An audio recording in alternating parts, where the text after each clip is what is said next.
Woo, woo, woo, woo.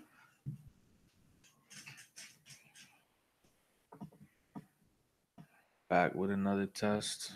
Let's see. Let's make sure everything is working.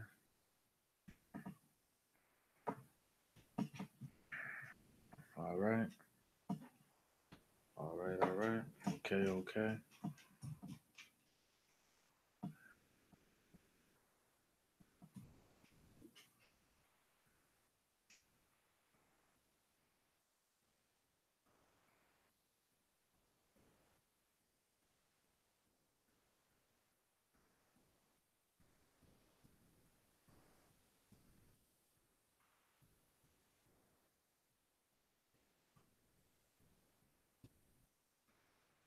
See. Figure out how to send a link.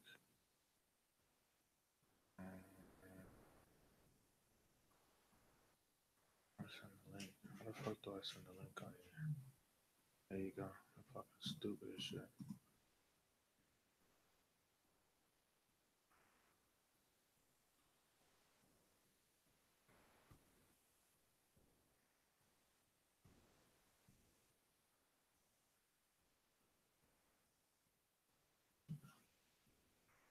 All right. Let's see.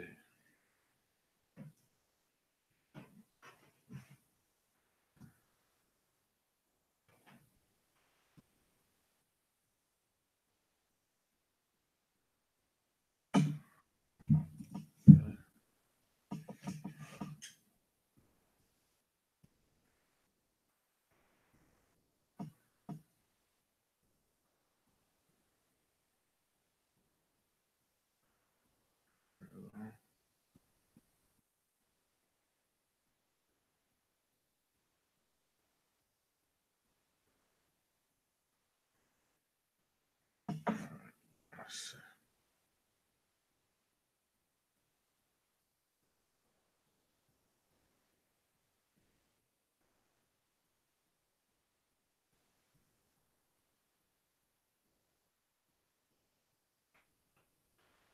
Damn, I never use, I fucking never use my desktop computer. I don't even know how to, I'm like navigating, like I don't even know what I'm doing.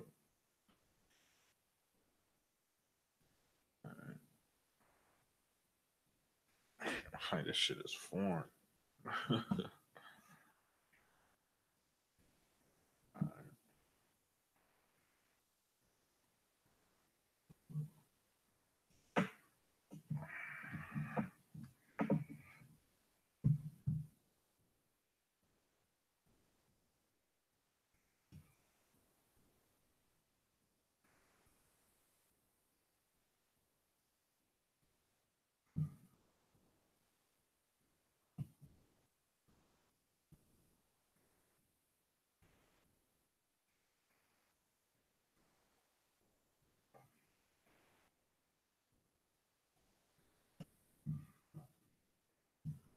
Auntie, cut it out.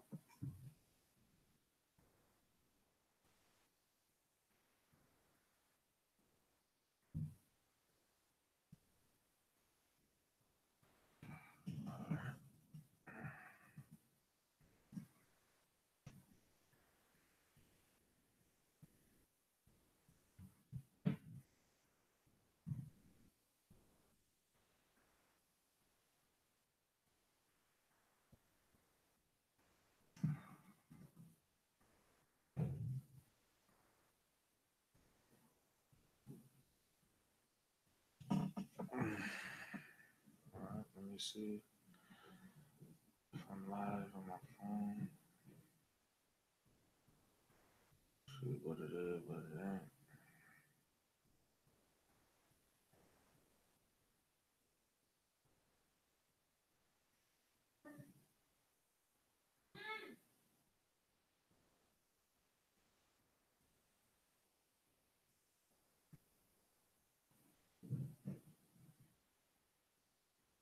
Says live.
Let me check this out.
Hello. Hey, what's going on, bro? Hey, what's up, man? Yo, can you hear me good? Yeah. Word, word. I don't have a I gotta get me a camera up on here because I'm on my desktop right now. Are you good? I got one, but I just don't have it plugged up. Yeah, it's no issue, man. But what's going on, bro? I'm glad you joined. Right? That's what's up. Just enjoying the weekend. It's the dude. It's the dude that knows everything. That's crazy. But yeah, I'm just doing a test right now. I'm glad you got the invite. When you got it, or you did in the email, all you had to do was just press the link and it brought you right in. Yeah, that's how. Yeah, my phone beeped and I seen I got the email. And I just clicked the link. Okay, so you on your phone right now. Well, no, I'm on my computer, but my phone let me know that you emailed me.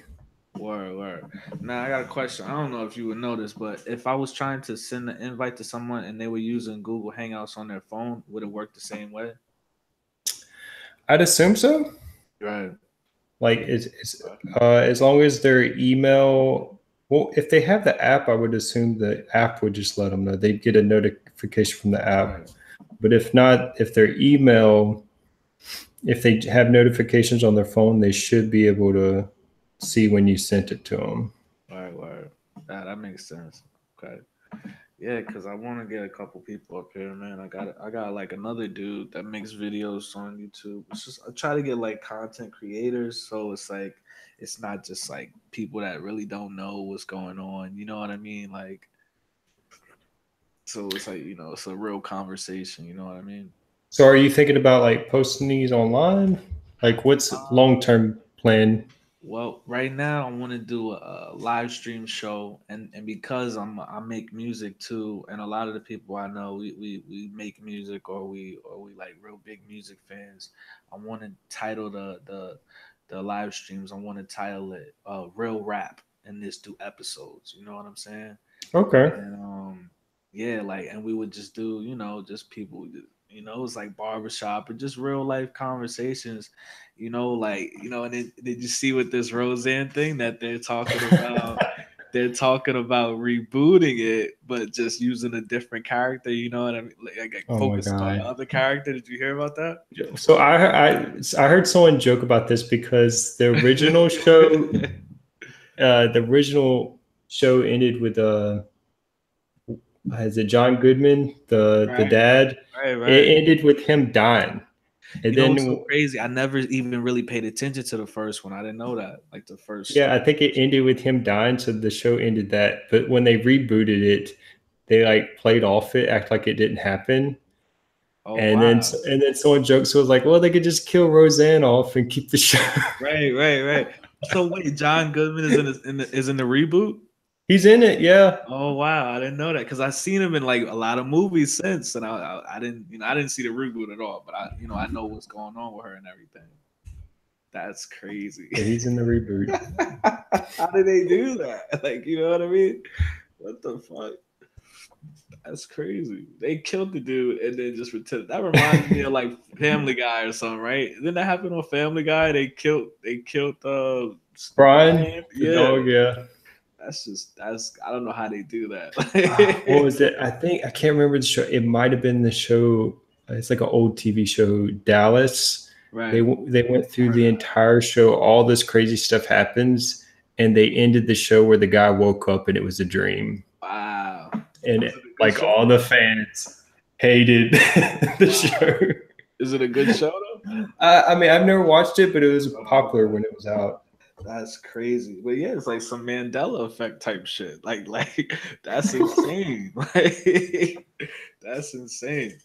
Well, yeah, man. I'm gonna get some people up on here that like, that's objective and you really can have educated and spirited conversations, man, because it's hard, man. I go outside and it's like these people's brains is jello, man, and I try to talk to them, like I just try to talk Uh, to them and they hear what I'm saying, but they don't get it, man. They just don't right. understand, There was a recent video. I think it was Jimmy Kimmel, and they went out on the street and they were yeah, asking people if they could name a book they read, and they couldn't right. name a book. It wasn't people making up books too, like names of books. I think one person said like a movie, Right. wasn't even a book. I was like, oh my goodness.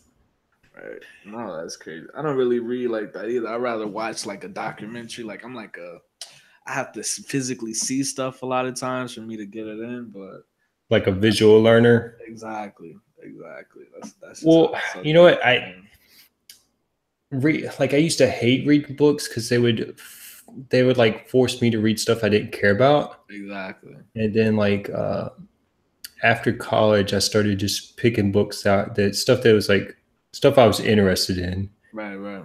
And then since then, I'm not reading that many books, but I read online all the time. So I kind of consider it the same thing because I'm constantly reading stuff on the computer or my phone. So Right. Nah, man, I admire people that can do shit that I can't. You know, I could never read like when I read something, I forget it immediately. But like you said, like it's about something that you're interested in because with this Roseanne whole situation, I don't really care about Roseanne. I don't care about her show, but it's the fact that it's the freedom of speech deal that I'm like concerned about. You know what I mean? Because it's like I heard this dude said today. I was listening to a video and he said, he's like, either you're for free speech or you're not. You know what I mean? And it's like people are like really saying. I was just watching a video before getting up on here.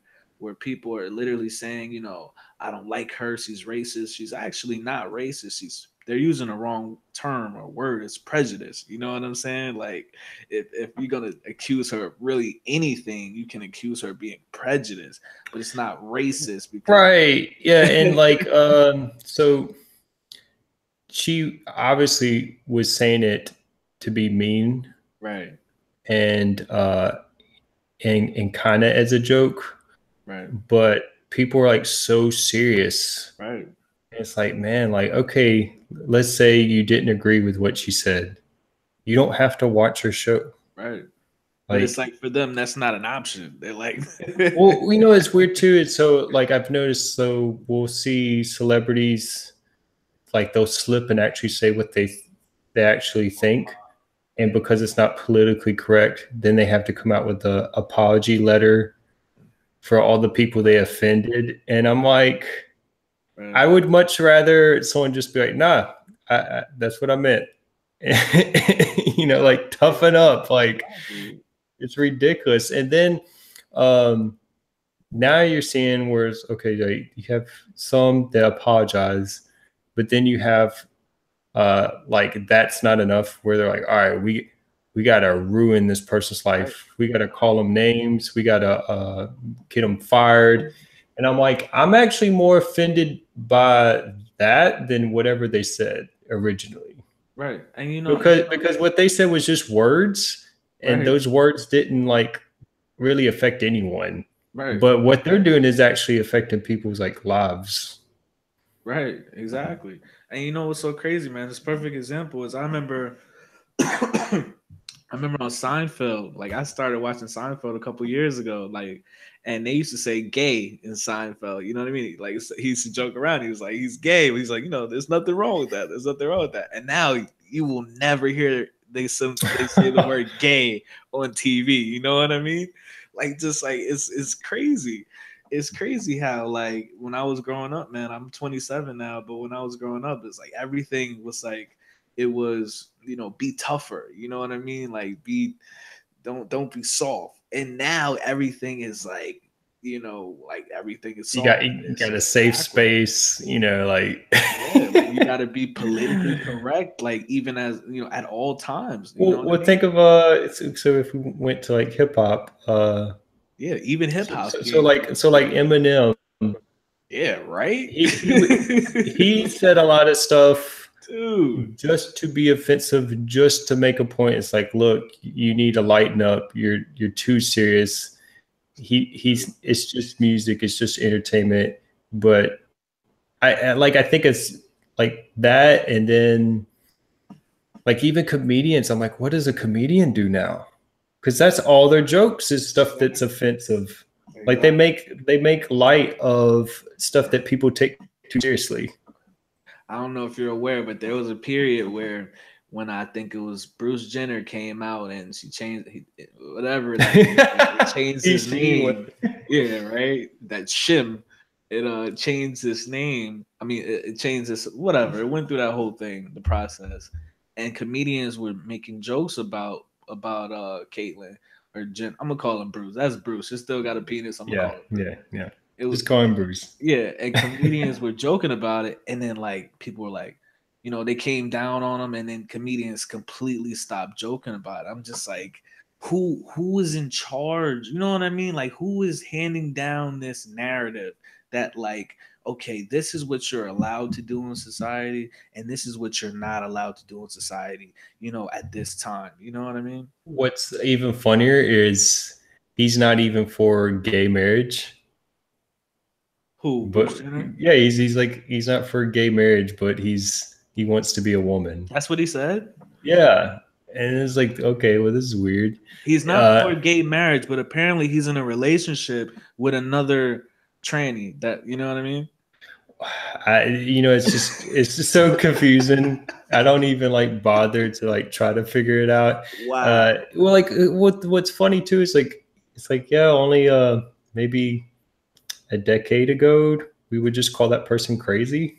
Right. Dude, We it's wouldn't like, even be entertaining this. It's like nah. And then people like making up genders, saying that. oh yeah. Well, so that's the whole He debate said with making up genders, man. yeah, well, like I mean, yeah, you got okay. Wow. That's So crazy. through biology, Right. they have male, female, and that's based on your genitalia, right? True. And so that's what gender is. And when it comes to like being straight, being gay, that's like um, your sexuality, your choice of like that's like your personal sexual life. Like the two are different. And then Right. somehow they're like mixing these together Right. and saying like, well, they were never a man. And I'm like, wait, what? Like no. Yeah. And some of it too is like the worst I think is when I see parents entertaining the idea Oh man. and Oh no. not correcting the child. So like let's say you had a son and the son picked up a Barbie doll, Man. instead of just saying, "Oh, that's a girl's toy. Here, you should play with boy toys." Right. We got parents now saying, "Oh, well, he's a girl." I'm like, "He's a kid. He doesn't know any Right. better." Like it's the parent's job to, teach the child right from wrong. And like the fact that there's parents maybe giving like a boy estrogen pills. Right. And Dude. I'm like, the child services should come in and take that Right. child from those people because, like, what? No way. No, but I don't know if you're familiar with this story, but I heard it a couple weeks ago, or maybe a couple months ago. But there was this 17-year-old, I think I don't think she was an adult, and she wanted transgender health insurance, and her parents wouldn't let her get it. So like the government or somebody took the daughter away from her parents, and her grandparents like gained custody of the daughter because her parents wouldn't let her get transgender health insurance.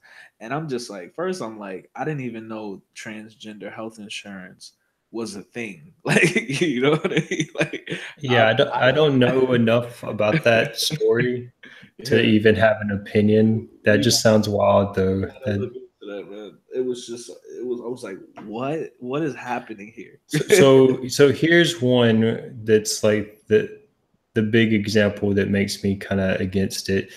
Like I said, if it's your um like your private personal life, your whatever like sexuality you have, like I don't care as long as you're not hurting anyone. So like if you want to be uh gay, bi, whatever, that's fine. But when it comes to like a guy saying he's a woman and wanting me to be like, oh yeah, that's normal, or yeah, I agree, or if I don't agree that I'm some like bad person, it's like I don't know if me tell them that is going to actually make things better for them anyways. Right. So the example I would tell you is okay, it's a guy and he changed his name to Fallon Fox, Okay. and he I think he had surgery to become a woman, right? And then he wanted to do MMA. Wow. So we have a guy who had a sex change who is fighting and beating up women. Wow. This And was I'm like, recently? yeah, this is a recent thing, and like I have a problem with that. Like I Wow. have a problem with because it's not like, oh, you want to like cross dress and you think you relate more to women or whatever, or you're That's gay. crazy. You're actually choosing a profession where you're like beating up women. Right, Like right. something is disturbingly wrong with your brain. No, but how did they let him do that? How was that in the Like rules the and girls regulations? agreed to it. And here's the thing: even if Wow. he recently started taking That's crazy. estrogen, he's had a whole lifetime of more testosterone. Right. Um, your like the bone structure of men and women's different. Like we have more ribs, our bone density is harder. We have more muscle. Like women just naturally have more fat than men. Right. Even like strength differences. So I'm like, man. So there's an example where there's a guy wanting to be a woman who's fighting women, and of course he's Wow. beating all of them That's crazy. because he has a huge physical advantage. Right. And then there's this other example where this girl, she wants to be a man and she's a wrestler. Okay. And so she started taking all this testosterone, and they won't let her wrestle with other men. So now she's wrestling against other girls jacked up on Wow. testosterone. So of course she's just beating all these girls. And I'm like, shouldn't that just she not pass the drug testing? Like they should have Yo, drug right. testing Right. for female wrestling, and you can't have like absurd levels of testosterone.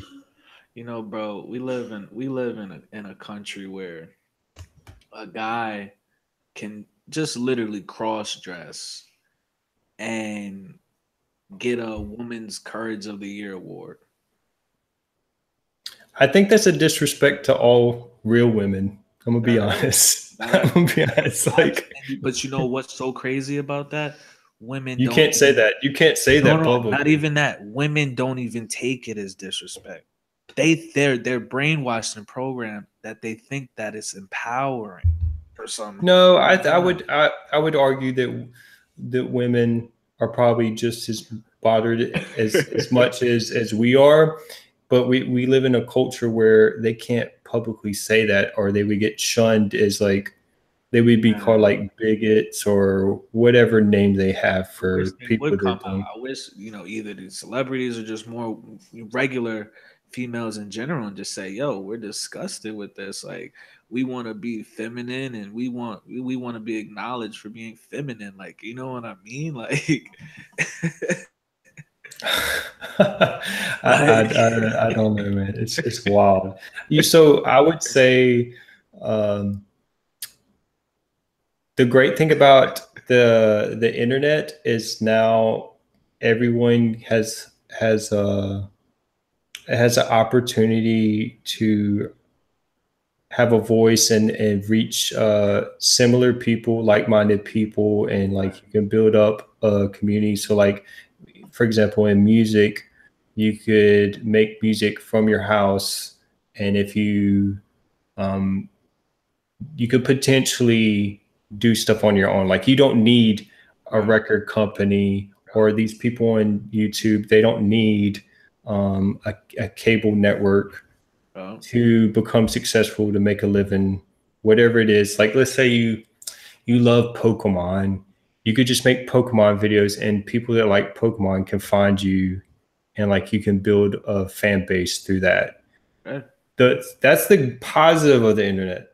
The Right. negative is because everyone has a voice, Right. even stupid people. Right. Yeah. So like this, so now like even stupid people have a platform, and a lot of times too is The platform is that saturated with you'll get information. someone that isn't smart, and they give them a big megaphone, Exactly. and so it makes it look like they're like a bigger than what they are. Yeah. So I feel like the media a lot of times they put like this big spotlight on certain things that they want to put on, and I'm kind of Right. like, there's no way that this is the majority. There's no way, like, Yeah, that's how they control the narrative right there. right. And they already know that the majority of human beings, drift to group think. You know what I mean? Like, so they already know that. But it's sad. It's Well, really sad. the the Kanye comment on the choosing slavery, Right. like I've seen so many people just like articles take what he originally said out of Right. context, Right. do a clickbait headline, and literally everyone was just following the same thing. Like even ESPN, they were talking about it. I was like, man, none of these people actually watched the interview. They just read the headline, Yeah. and they're just following what the group that they followed told them to think. Now, let So me they're ask not you a really thinking for question. themselves. Let me ask you a question. Who's worse here? Those people that know that they're taking it out of context, but they're doing it anyway to, whatever, create that narrative, or the I want to say sheep, but just people that are ignorant to the entire situation and just reading the headline. Like, who's worse here? So definitely the people that are manipulating. So because they know Right. what They they're know better. doing, and they're intentionally doing it anyways. Whereas the people, like, you can't blame them if they're ignorant, because Right. that just means they don't know any better. That would assume that if they did know better, that they could change and they wouldn't do it. It's just like a bad habit that they just happen to do because they're not necessarily conscious of what's going on. Right. And I feel like moments like that, though, it really exposes where people really are mentally. You know what I mean? And I like moments like that because I'll think that someone's my friend or someone, is on the same level as me, like frequency or, intelligence, or just open mindedness. And then they'll come out and say, I can't believe Kanye said that, or I don't agree with him. And I'm like, it's really not a hard thing to understand. Like, we're mental slaves. Like, you can't go a day without consuming. You know what I mean? Like, you can't. You know what I mean? Like, Well, if that happened, that's when you would just say like, "Well, did you watch the original video?" right, Because that's not what he meant, and that's not exactly, what he said. They took it out of context, and what you would find is none of those people there are just regurgitating what they were told. Actually, sat down, watched the video, and right, that's the conclusion they came to. Actually, the advice I would give most people is because no matter what news source you go to, there's going to be bias, whether it's bias you disagree with or bias you agree with. You just have to be able to acknowledge that it is bias, and then right, if right, they are referencing a source, try to get as close as you can to the source. right. Because the great thing now is with online, you can find like full videos of interviews. Yep, So rather than them telling you what to think about the interview, you can actually watch the interview and come up to your own conclusion. The problem is that takes time, and people are exactly, lazy. exactly. And they make people, work all day, and so it's a lot. It's a lot going on there. But what did you think about when he said that? Because it made sense to me. Because what he was talking about Well, what they said they said that he said that TMZ. slave, yeah, so yeah, they were saying, all media was saying Kanye said slaves of the past chose slavery. And what I got from it was he was talking about people today that aren't slaves when they bring it up, that they're choosing that narrative, so they're mentally choosing to be slaves by still talking about it and bringing it up. Yeah. So I mean, I think he said what 400 years sounds like a choice. 400 years of slavery sounds like a choice. And I think it was two different things I took away from it. Like the first part, I don't know if you saw this connection, but a lot of people were referring to the Black Panther movie, where I actually didn't even see that movie yet, but I keep hearing about it. Where they said at the end of the movie, I think his name is Fearmonger or something. I don't even know his name. Warmonger. I don't even know his name. Killmonger, I think. Killmonger. Yeah, they said Yeah. at the end of the movie, he said, uh, he was like, uh, kill me. He was like, I'd rather die than be in bondage. And then so I feel like a lot of people were like, they said a lot of people were rooting for him, and they enjoyed that the way he said that. But then just the way that Kanye said what he said, they didn't they either they didn't understand what he said or they did understood what he said, but they just didn't like the way he said it. And I'm like, why are you worried about how somebody says something if they're giving you the truth? You know what I'm saying? And what I took from what Kanye said, like he just said, you know, it sounded like a choice. Like 400 years of slavery sounded like a choice. Like, yeah, like, how do you let yourself mentally and physically be enslaved for so long? I mean, you have you have 100 slaves on a plantation, and you know what I mean. Like, only a handful of white people there. You know what I mean? Like, and then if you go, that's the one part, like the actual slavery, and then the other thing I took from it was, the mental aspect, because he does the interview on TMZ was like what 30, 40 minutes. Like that was a long ass interview. But the second part, he went and literally said, he feels like we're mental slaves. Like, and yeah, we are. Like, every day we wake up, and it's the same routine. We go to work and fulfill somebody else's dreams. You know what I'm saying? Like, so I knew exactly what he meant. People just, like you said, they just read the headline and just ran with that. They They just just was ran with that emotional. talking point, and then they were like swearing up and down like it was the truth. Yeah. And it's like, the best advice would be a skeptic. Yeah. Be a skeptic, and there's usually two sides to every story.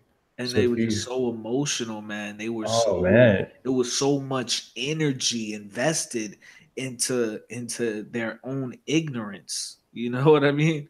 Like, well, so when he's talking about mental prisons, he's essentially saying, if we look at the world today, especially in America, now other countries, it depends on where you live, right, but in America, a lot of our problems today aren't physical ones; they're mental ones. of course.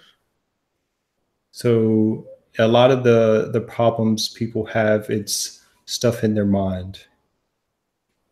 And I absolutely agree. and what I would say too is you could approach someone like this. It's like, okay,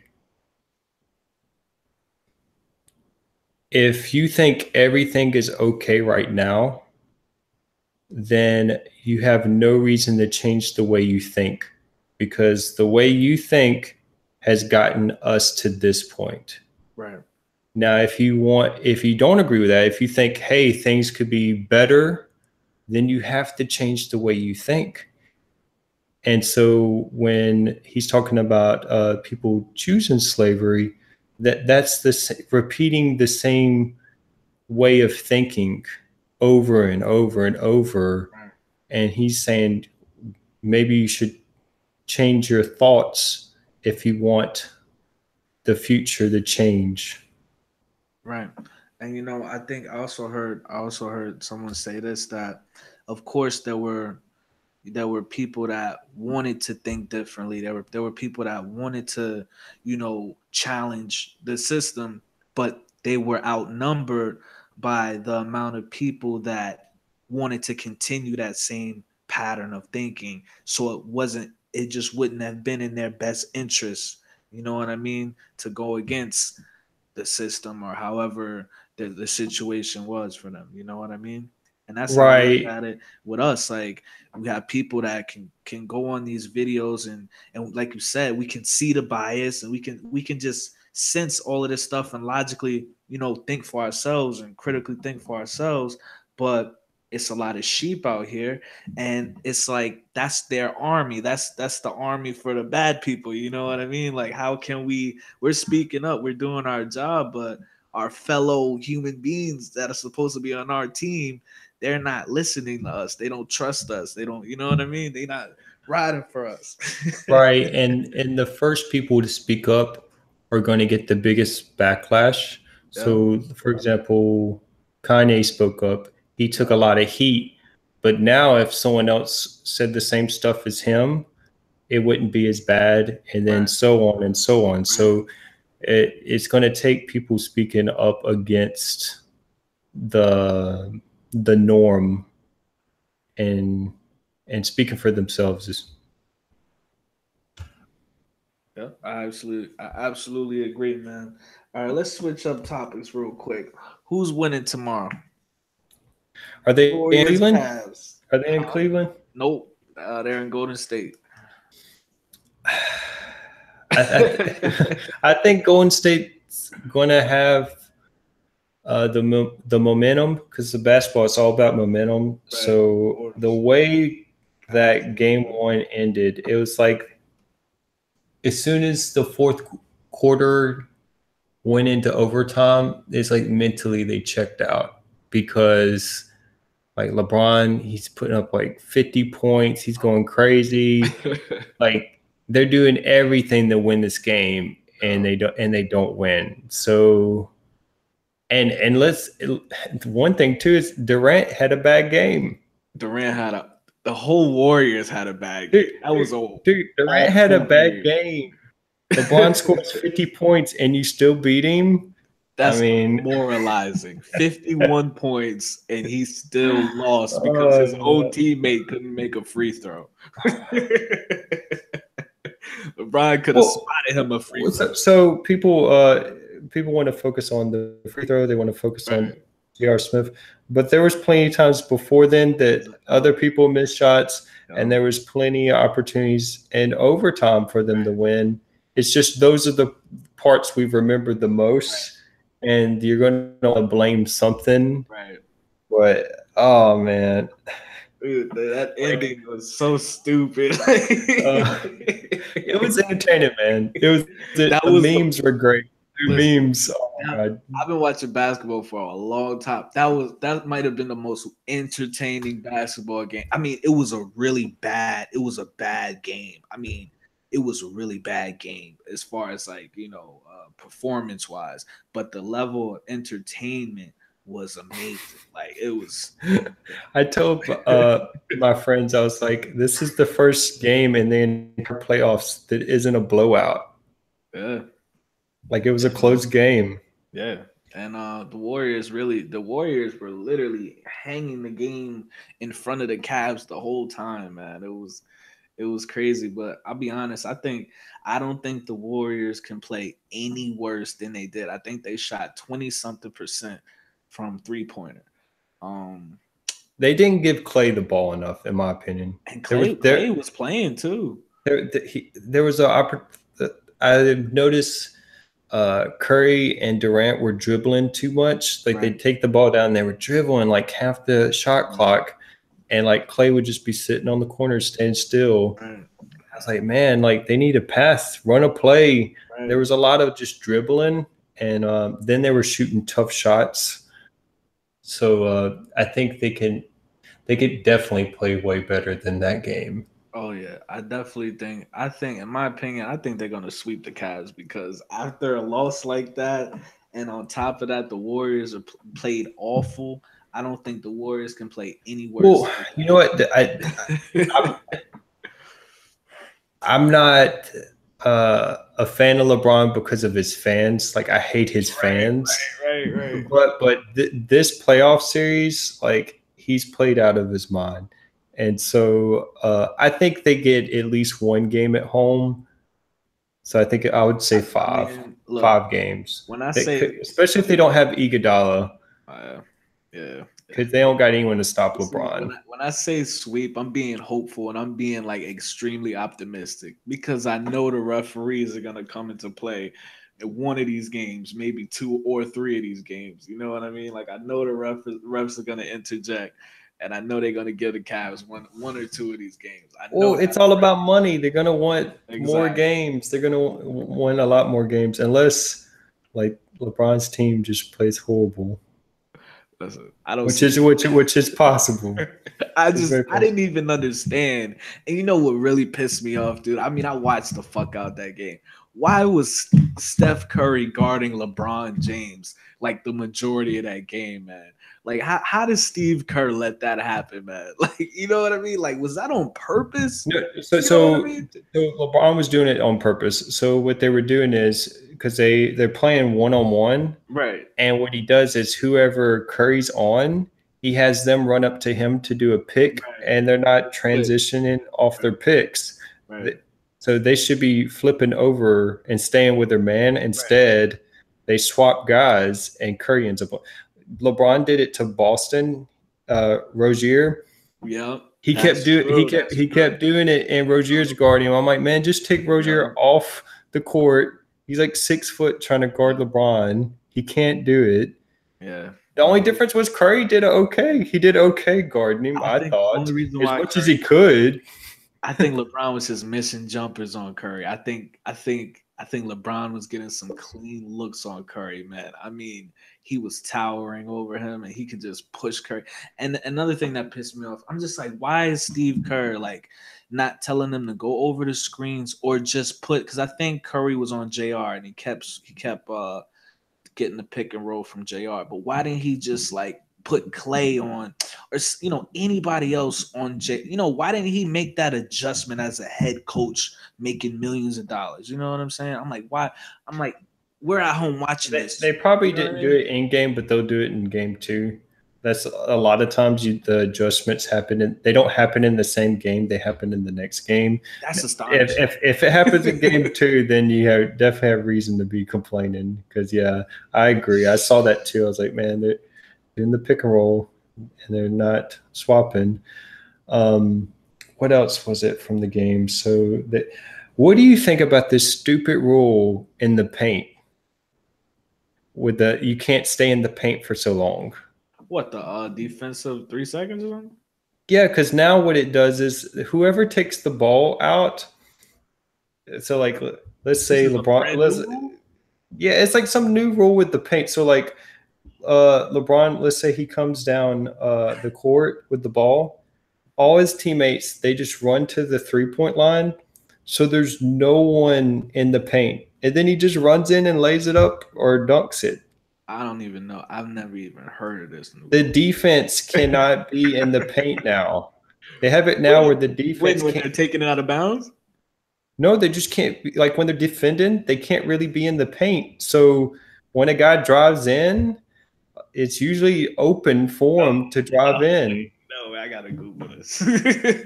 What? No way. That can't be. That can't be possible. It's not. It's like maybe 3 seconds, and that's it. They cannot be in the paint. And I've noticed. I wonder if they made the rule to counter the fact that everyone's shooting threes. So it's like promoting for players to drive in. Listen, ever since Adam Silver came in here, man, Adam Silver is trying to get a 4 point shot, right? Oh my God. ever Curry would be the only one shooting it. exactly. Ever since Adam Silver came into the league, man, he's been fucking everything up, man. And everybody's saying that LeBron James might go to the Rockets next year, and I'm like, he better not, because If Kobe wasn't allowed to play with Chris Paul, LeBron is not allowed to play with Chris Paul. I don't give a fuck if the NBA owned the Pelicans or whatever. I don't care what team the NBA owned. If Kobe was not allowed, if y'all say he better than Kobe and the guy that's better than Kobe isn't allowed to play with Chris Paul, hell no. Hell no. I think he should stay in the East because it's just an easy path to the finals. Honestly, if he joined Boston, that would be a super team. Dude, you think they would let him? You think they like him, Kyrie, and then like Tatum and Jaylen Brown? Kyrie would never sign off on that. He's like, man, I just got away from the LeBron show. Kyrie would never sign off on that. So here's one reason why I don't like LeBron fans, because I would agree that he probably is the best power forward of all time. I don't even know any other power forwards. So I Duncan a power forward? I think so. You mean shooting forward? So like I don't deny the fact that he's good, right? Right. What I had a problem was when he came into the league, they were comparing him to Jordan before he even had a ring. And I'm like, how can you like disrespect people like Kobe or Magic, Bird, like all these other players that actually their careers are over, or some people still playing with more accomplishments, and they were just already like on the LeBron train before he accomplished anything. Right. And I was always like, I don't think it's fair to put that type of pressure on any player to like have them like try to like achieve what Jordan did. Right. I'm like, let's just let him be him. And when he's done with his career, we can like rank where he is all the time. Right. Right. And, man, like I just hate his fans so much. And so his fans, here's their narrative. If his team wins, it's all LeBron. LeBron right. carried his team. Yep. If they lose, then it's because of his team. Yep. And it's just his team's horrible. His team's horrible. That's why they lost. And so I was already seeing people come up with excuses before this game one.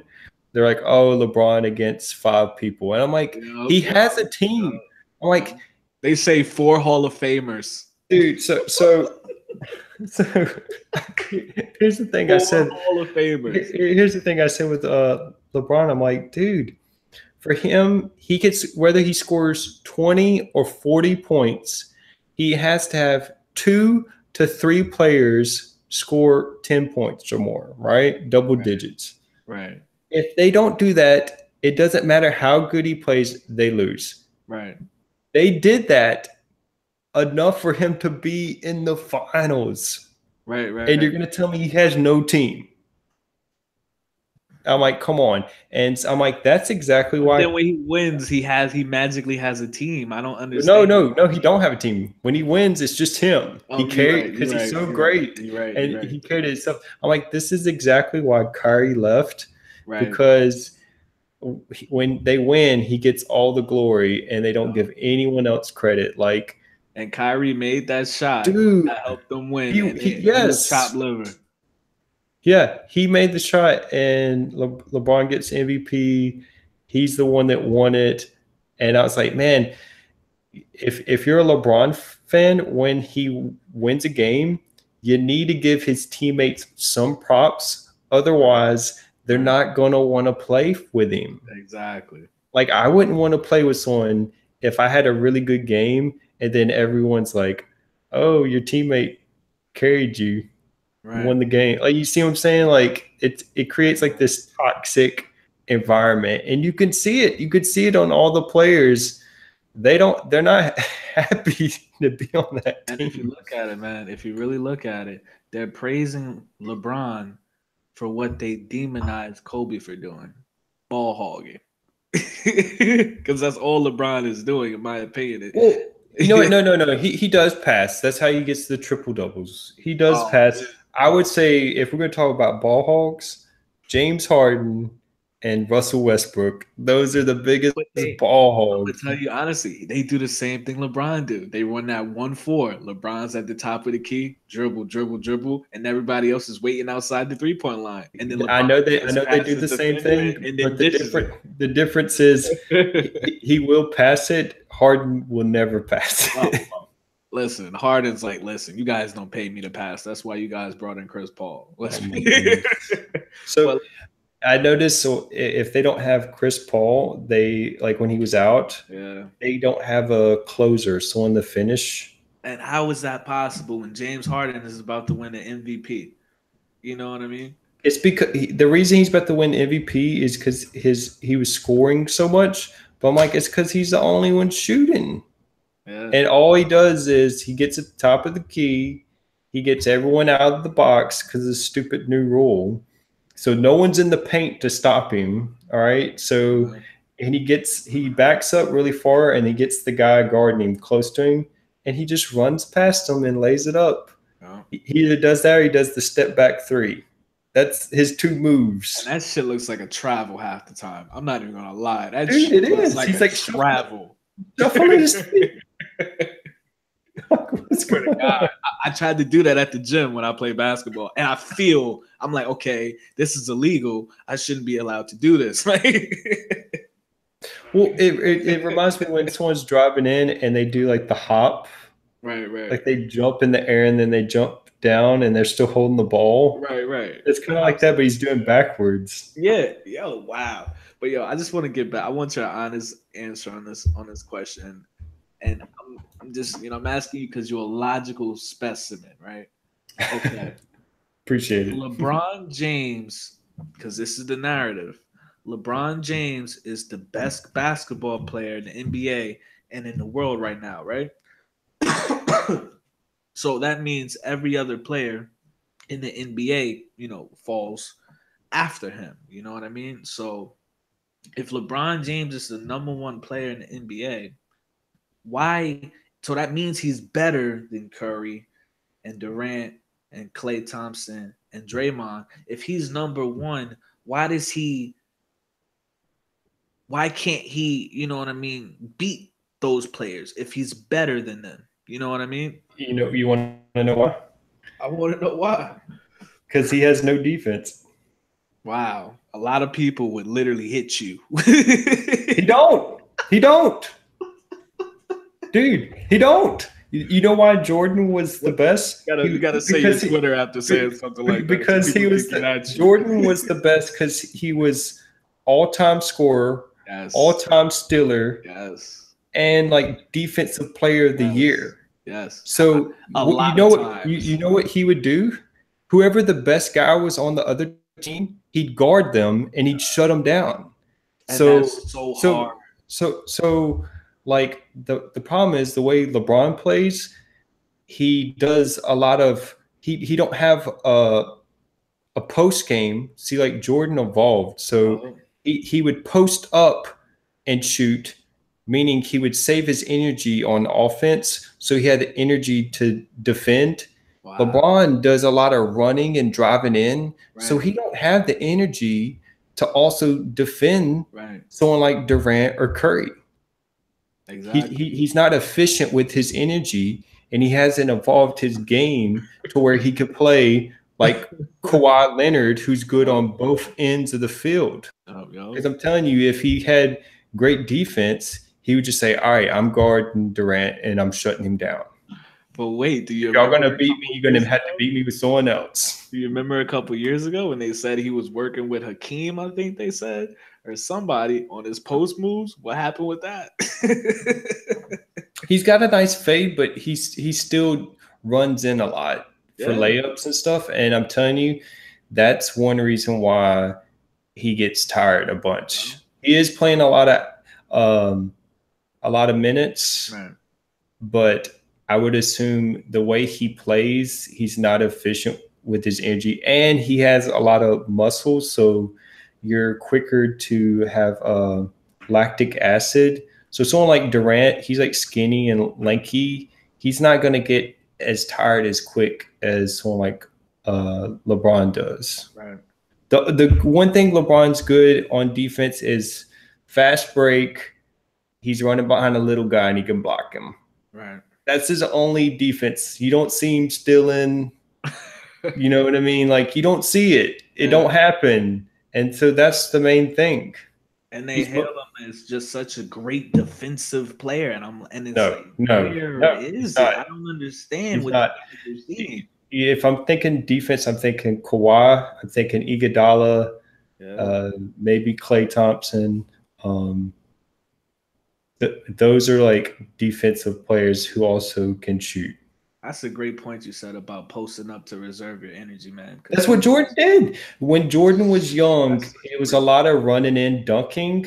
right, And when he got older, he developed the fadeaway. right. And Kobe, Kobe winning finals. Kobe, Kobe, student of the game, he studied Jordan. He developed a post up game and a fadeaway. There's no reason why LeBron shouldn't be catching the ball in the paint As big as he is, and do a fadeaway, or really he could just do a post up, turn around yep, and shoot over people. I'm starting to exactly. see Durant do it more, like the little. He's developing like a post up jump shot along with his three, Right, and right, it's like, man, you do that, you save so much energy than dribbling a bunch and trying to run in.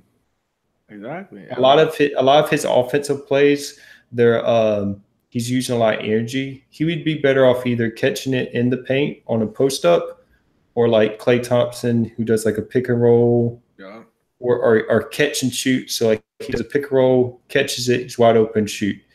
But they're not doing that. Instead, he's wasting a lot of energy. So yeah, I mean that's the number one thing that stands out to me is you don't have a post up game in his defense. He's not. You don't see him guarding the main guy like when they were going against Boston. I get it because Tatum's way younger. He probably does have more energy, right. but LeBron should have just been guarding him and just shut him down. They would have beat them a lot sooner. It wouldn't have went to Game 7 Yeah, if he had defense. that was insane. They almost got out of there by the Pacers, man. The Pacers won 6 games. They only had to win 4. Oh, yeah. But that's crazy, man. And you know what? LeBron been playing the same way. I feel like since he was in like middle school or some shit, high school, like he just and then he's One on never one. there you go. And he just doesn't have coaches in the NBA that stand up to him. He praises, Popovich and all these great coaches, but he's never personally had a coach that's like, that has their own system. And The it's like, one time he had a coach, he coached for 1 year and they got him fired because LeBron. talking about Gilbert, Uh, Dan Gilbert. Let me see. Let me Google just to make sure. Because I remember he was on the Cavs. No, it was a guy that came out of college, Oh, and it was his first NBA year. They went to the finals and lost, and then they got him fired. And I was like, he actually seemed like a coach where, like, he would be the almost like the authority figure. You know what I mean? And I think with LeBron is everyone says he's the greatest, he's the best. So when you go in with that mentality, you're not going to like listen to what anyone says because you're going to be like, well, I'm better than you. Why would I listen to you? exactly. That's why I don't think Lou's the coach. LeBron's the coach. They just hired someone that's going to be passive where LeBron can do whatever he wants. Exactly. They're just happy to be there. Like Tyronn Lue, he's just happy to be there. Yeah, what do you want me to do, LeBron? What do you want me to tell the Tyronn Lue is in guys? charge of managing everybody's minutes. That's about it. LeBron's the GM and the owner and everything. But I'm gonna say this, and I'm gonna leave it at this. The GOAT never wore a purse, as far as I know. As far as I know, and I'm gonna leave it. And I'm gonna leave it at that. I'm gonna leave it at that. 23, Oh, the original 23, oh, never sported a purse. I'm gonna so you know it's so funny too with me with the debate when they bring up these numbers now when they're bringing up numbers like oh he passed Jordan in this yeah, stat and this stat and I was like okay he's already passed him in games played and yeah. he's accomplished less. The debate's over. There you go. The only thing he can do now at this point is build up his all-time stats because he Yeah, started young yeah, and he has the opportunity to retire old so yeah. he could probably put 18, 20 years and he could have all the all-time stats but as far as what Jordan did I'm not even counting Wizard. I'm Oh, 13. nobody even thinks Look, of. I'm not even counting those. All right. So just at the Bulls for I forgot he 13, played for the Wizards. dude, just for the Bulls, 13 seasons, he accomplished more in that time period Yeah, than LeBron has. 13 seasons. And it's what's crazy to me is the only people with higher stats on some of this stuff, like Kareem, he played like 18, 20 seasons. Yeah, And I'm like, yeah, that's why he has the all time. He just played more games. exactly, So yeah, if you look at just what he did in the time span, he did more in less time. exactly, It's over. Like exactly, it's as soon as they're like, oh, he passed him in this stat. I'm like, shut up, exactly. And that's such shut a great up. point, man. That's such a great point because they try to use the stats and I'm like, no, he's playing way more than The Jordan did, the man. worst is when they start picking the age and showing stats. Oh, man. I'm like, dude, Jordan went to college. Of course, their stats. And Jordan, tried to play basketball too. I mean, baseball too. So Well, it's no, what I'm saying is like he went to college, so he started in the NBA older. You yep, can't compare their age yep, and be like, oh, well, LeBron this. I'm like, yeah, because he started at a younger age. You can't compare the age. You have to compare the seasons. And and if you compare, Jordan won a chip in at North Carolina, right? yes, he won the game winning shot. Yep, yep. So, Wow. yeah, so, You can't dude, make this shit up, man. dude. So here's the thing: Jordan, even in college, had the clutch gene. LeBron had to develop it. He didn't have How it when do he you think first he came into the developed league. it, Well, I mean, this. I mean, we seen him. He did some buzzer beaters. but they never This really mattered, you know what this I mean? playoff, but as far as like, man, the only person I can think of in the league right now that reminds me of how Jordan would take over a game is like Kyrie. Yes. Kyrie. Like where he like just Kyrie physically is like just fearless. takes over. If he wants to score, he's scoring. You can't stop him, and he'll win the game. Yeah. He's so clutch, man. That dude He stepped has the back to clutch the team, to the right. Step back. Is Kyrie left-handed? dude. When he does the left-handed layup, he just kills people with that. Do you know if Kyrie's left-handed or right-handed? I'm pretty sure he's left-handed. That's If crazy. not, he's was it ambidextrous or Right, whatever? right, right, right. He could shoot from both hands.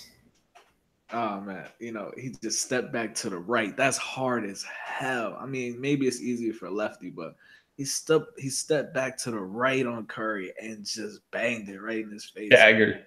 And then you got Ray Allen like hitting that shot, man. Yo, I mean, LeBron has played with clutch players, man. Did you see He gets the credit. Did you see the recent stat where um they showed um Jordan like the highest he had someone average with him was like Pippen was averaging Like like 20 points. it was like 20 or 18 points Right. and then LeBron had Kyrie, which was like 26 or something, and then Wade was 25 or something. It was in the upper 20s. Right. It's like, yeah. I don't know. I think LeBron is great, but when you're comparing him to Jordan, I'm like, just shut up. Just the debate's over. He said if LeBron loses finals this year, that's going to be his sixth time he lost, right? Dude, you know what they're saying? They're like, well, if he wins this one, now Oh, he he's surpasses Jordan. Now he surpasses Jordan. I'm like, okay, okay. Or what was it? Dude, I hate Van Gundy. Hate him. I'm oh like, yeah, why is he's he? annoying as Why fuck. is he the commentator? Give me Reggie Miller. Give me someone else, Right, right, man. right. So Van Gundy's like, when LeBron beat Boston, he's like, this is the greatest Yeah, achievement of his yeah. career. I'm like, beating I heard him rookies? say that. I'm like, I beating heard it. rookies? I'm Exact like, rookies and Boston. role players. I'm like, Boston didn't even have their two-star players, Yep. and they took them to Game And Seven.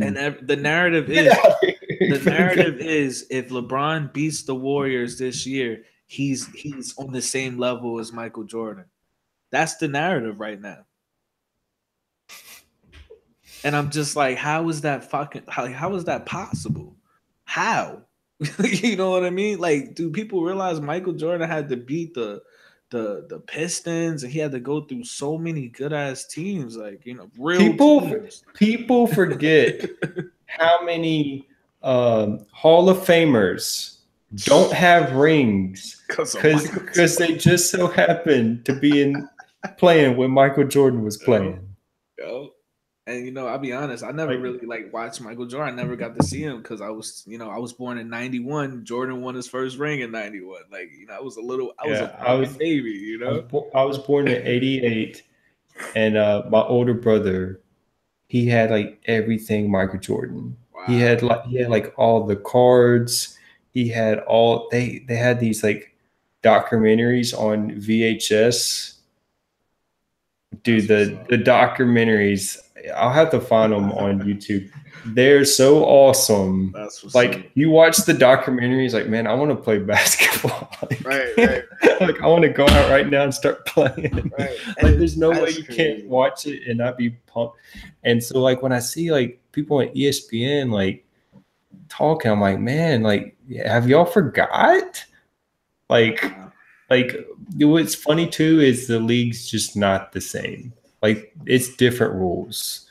So you didn't have people flopping Oh well. and it was way more physical. Dude, there was a game where uh Reggie Miller and Michael Jordan are like throwing punches, punching each other, Nobody got and ejected. neither one got ejected, and they stayed on the court and kept playing. Yep. But now Like today, now you Draymond can call LeBron a bitch and get suspended for a whole game in the finals. yeah. Can you believe that? uh what was it? When they Wow. were I'm trying to remember the guy's name. It was basically when the Bulls were going against the Knicks. It's when the Knicks were really good, and Right. I forgot the guy's name, but dude, actually, the rumor is it's the same player. Let me look it up. You're not talking about Mark Jackson, are you? Hold on, I'm gonna figure it out. So it's the guy that actually one of Biggie's songs is about. Biggie Oh, okay. Yeah. Biggie talks Go on, about kiss goodnight. so Biggie's talking about sleeping with the NBA Right, right. player's woman, and it's this guy. So let me see. I didn't know they figured out who it was. Oh, you talking about John Starks? Fat. No, not Starks. Fat Joe said who it was, Oh, okay, okay. and this guy passed away recently, or a while back. Anthony Mason. Anthony Mason. Okay.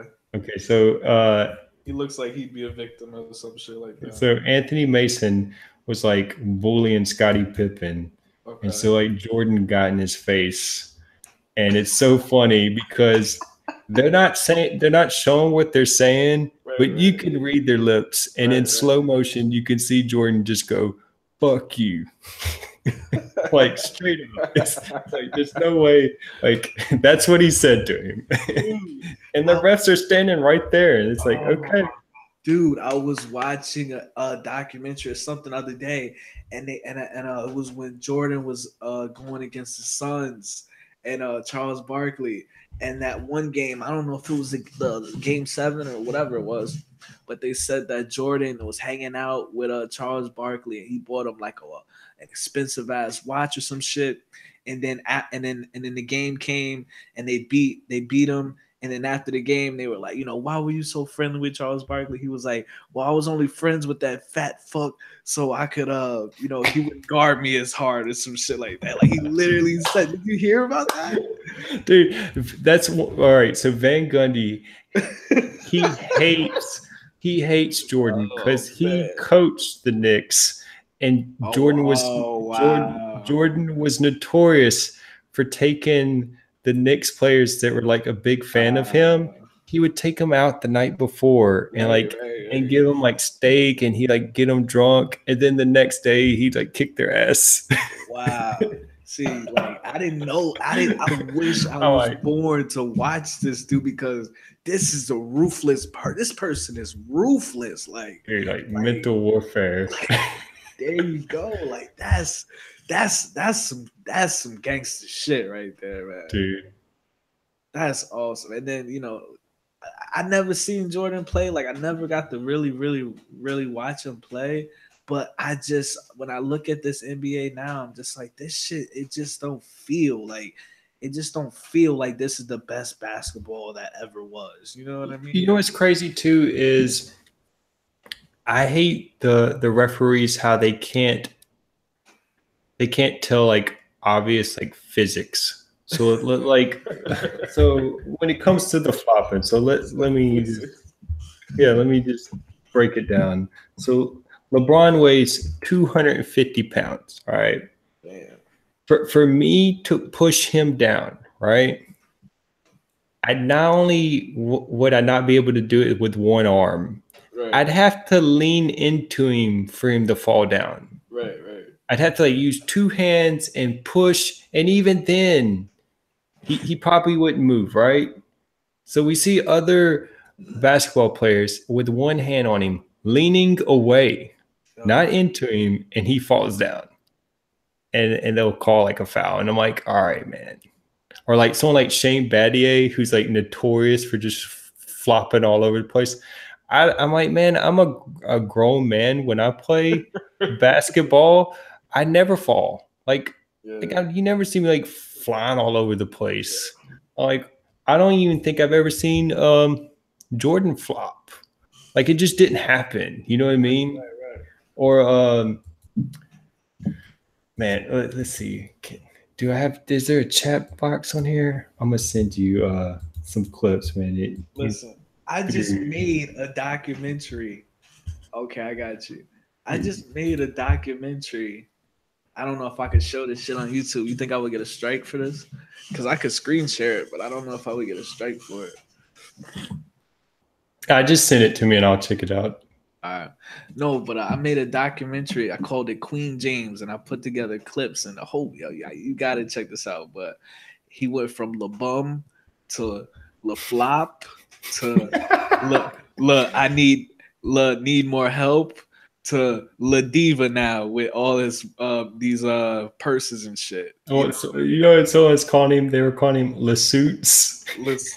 Oh my God! Yeah, I call him the Diva. The suits. He was like, he kept making the team wear suits, and they kept. Man, he's like, stop it with the suits. Stop it with the suits. See, the first time I saw that they had the gray suits on, I'm like, okay, that's gay as fuck, but whatever. Game 1, they came to the fucking Oracle. See, the Warriors, they came with whatever they want to wear. They worried about winning the game. The Cavaliers, LeBron know he not gonna win the series, so he worried about color coordinating and playing fucking like Sims with his character, with his players and teammates and shit. And LeBron came wearing a suit with suit shorts. Did you see that? I seen it and I'm just like, I'm done. And it's some high ass church socks. I don't know what, yo. Someone goes, it is kind of hot out here. I'm like, just don't wear the suit. Dude. You do. I'm just like, who has time? Who has time? This man is a diva. Who has time to do all of that, man? It's crazy. And I just don't see Jordan doing some shit like that. Like, you know what I mean? I never, like I said, I never really, seen Jordan play like that. But I just couldn't imagine Jordan doing some shit like that.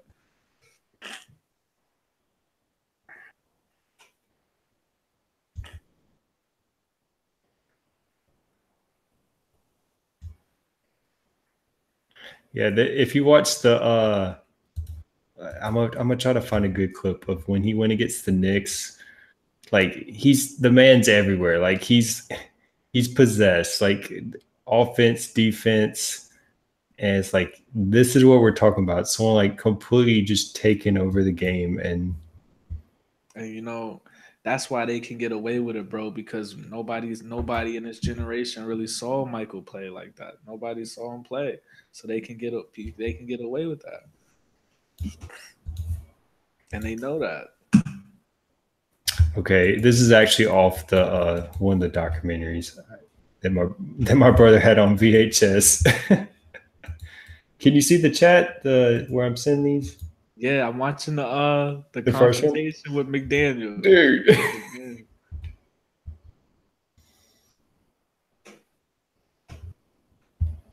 I want to put that. I want to screen share it so bad, but I don't know if they would hit me with a copyright. Okay, so it's McDaniel. I think I Yeah, said Mason earlier. he dead ass It's, said. He it's, dead ass said, it's "Fuck you." dude, straight up, like it's so obvious. They got the camera right on him. That's hilarious, man. And I get that vibe. Even when I see Jordan do interviews like today, like he has that vibe. Like he's cool, but like Well, he's an asshole. what's so funny was I see like people um like try to say it's a bad thing for him like being a jerk and an asshole, and I'm like, dude, if if he trash talked to me, I don't know. Like, I would either laugh or just think it's awesome because he's Right, talking to me. Like, right, you know what I right, mean? I think some people took it too serious, whereas that's just like that attitude is why he was so great because he was so competitive. right. Like, I seen where they said he's so competitive that in everything. So Yeah. like he was playing like pool with his friend, and his friend beat him, and his Or friend said was it ping pong? it was like ping pong or pool, Right, and right, he won, and he said that Jordan didn't talk to him for like a week or something. right. Then they said they played again and he killed them. That's a different type of animal, man. That's a different type of person, man. Like they don't make people like that a lot, man. I mean, you can. I mean, some of the greats, they kind of have to be crazy. Oh yeah, Yeah, like for absolutely, them to be so good. absolutely, absolutely, man. Shit. Anything else on your mind, man? Any other topics you want to go through, man? I know it's getting late. But this shit is funny, man. I'm not gonna lie. You said some funny ass shit to me. Yeah, the VHS documentaries. I grew up on those, and then they had like Space Jam and stuff. And Oh you had to get the Jordans at the beginning of every school year. man. Like I don't know, it's just different time. It just felt like it was real. It was what was happening was more genuine. Everything today seems manufactured. You know what I mean? The worst is when you see people like I don't know. For me, it's just don't be fake. Right, Like even if it's something I don't agree with, I can at least respect that the person is being themselves. right, So like I remember when I first watched Breakfast Club, right, right, I used to hate Charlemagne, right, right. but now I love him because I've gotten to know him, and I'm kind of like I actually like him because no matter what he says, I at least know he's being honest. Whereas Right, some right. people they're just fake, like they're not being true to themselves. No, I definitely feel you. Or they're posturing, it's like the virtue signaling. So they're like appearing like they're for something good, but it's just for show. Right, right. Like, or it's like people they're giving something and they're expecting something in return. That's not really given. Yeah, I think they're just playing the game. You know what I mean? Yeah, it's weird. A lot of those people really just there for that check, man. Let me see what else is going on. This whole apparently Chief Keef got shot at today. I don't even care if that dude got hit. I don't even, I Too don't even much, too care. much. I don't even care if that dude got hit or not, man. I feel like if you're a rapper and you rap about gangster stuff, you invite that energy, man. You know what I mean? Okay, so that's a good topic. Okay, Is it? so this is a good topic to talk about the fact that if you don't want bad things to happen to you, then don't, like when you make songs about negative stuff, Man, it's almost like your thoughts become things. So like you're almost bringing it into the universe. right. Like if that's all you talk about, like Tupac talked about death all the time. Yeah, And it was kind of like he was willing it to happen. Or yeah. he's, you know what I mean? So like when I see people talking about that, I'm like, ah. And And even then you look at Biggie. and then you look at their life and it matches. So it's like, all right, well, if you want your life to be positive, then you need to focus on positives. Right. And even Biggie, his whole catalog is Ready to Die, Life After Death. And then before if he didn't die, he was gonna put out his next album. I'm pretty sure he already did, but it was called Born Again. It was called Born Again. So yeah, his whole catalog was based on death. And I get it was creative Well, and it was art there, but at the same time he was inviting that energy. did you know that he got those ideas from Tupac? No, I didn't know that. Yeah, that's why Tupac said, "You copy my style." No, I So didn't know. yeah, so there's interviews where Tupac talks about um, conversations with Biggie where he told him like, "Hey, you know, if you want to sell records, you gotta make songs for women." And Right, then he comes out with Big Papa, and right, then he says his whole album, "Me Against the World," was about death. And right. then Biggie came out with Ready to Die, so then he had to change his the title of his album to Me Against the World. Wow. Yeah, so there was several things that Biggie did, and then they Puffy and them they copied Nas's um, Illmatic cover. This dude knows about everything, man. Dude, What yeah, is because this? Nas's Illmatic cover, you know, where he's the little baby. Right, right. That's his first one. Yeah, so yeah, that was let's see, was that 93? Double check. All these, all everything. This is with greatness was 94. happening, man. Yeah, yeah, the 90s is the best. Golden age. And as So, I was a baby, I couldn't enjoy none of this shit. You know what I mean? well, you got to go back. That's how you do it. But it's different when you live in it. You know what I mean? Yeah, okay. So Illmatic came out in April of 94, and then Ready to Die came out September of 94. Okay. So the Wow. same year, and yeah, that at the same time, you know what though? So many people copied the Illmatic cover since. Oh yeah, definitely. That's just part of like culture now. Fucking Little Wayne. Lil Wayne did it. Like so many people did it. Like, oh, gotta have the baby picture. Yep, but he had tattoo. Now What everybody got the was tattoos on the baby face now. what was it? Let me see. Baby got tattoos on his face. Yeah, that was ridiculous. Yeah. Oh yeah, dude, I'm like big hip hop head. So if you got any questions about hip hop, I could probably talk about it. I mean, I'm not gonna keep you too much long. I'm gonna try to do like 20 more minutes, but I really want to know your thoughts on this Kendrick situation right now. One of my favorite rappers was Kendrick. Probably for like after Good Kid, Mad City, I couldn't really like his next couple albums. Like like To Pimp a Butterfly, and even then, I'm like, yo, like that Good Kid, Mad City, that was my shit. Like I was like, Kendrick is my favorite rapper. Like I'm riding for him, and I just never got that same energy off of any albums he put out after that. But you know what? Recently he had that fan come on stage. You familiar with that?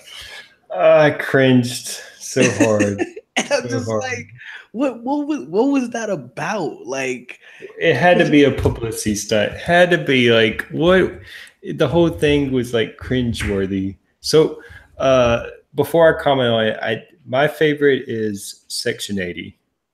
Section 80. Yep, he Yes, came out with that before Good Kid, Mad City, right? right, Right, right. right, So and the same thing with J. Cole. Like the first records I heard from them are my favorite. So the right, right.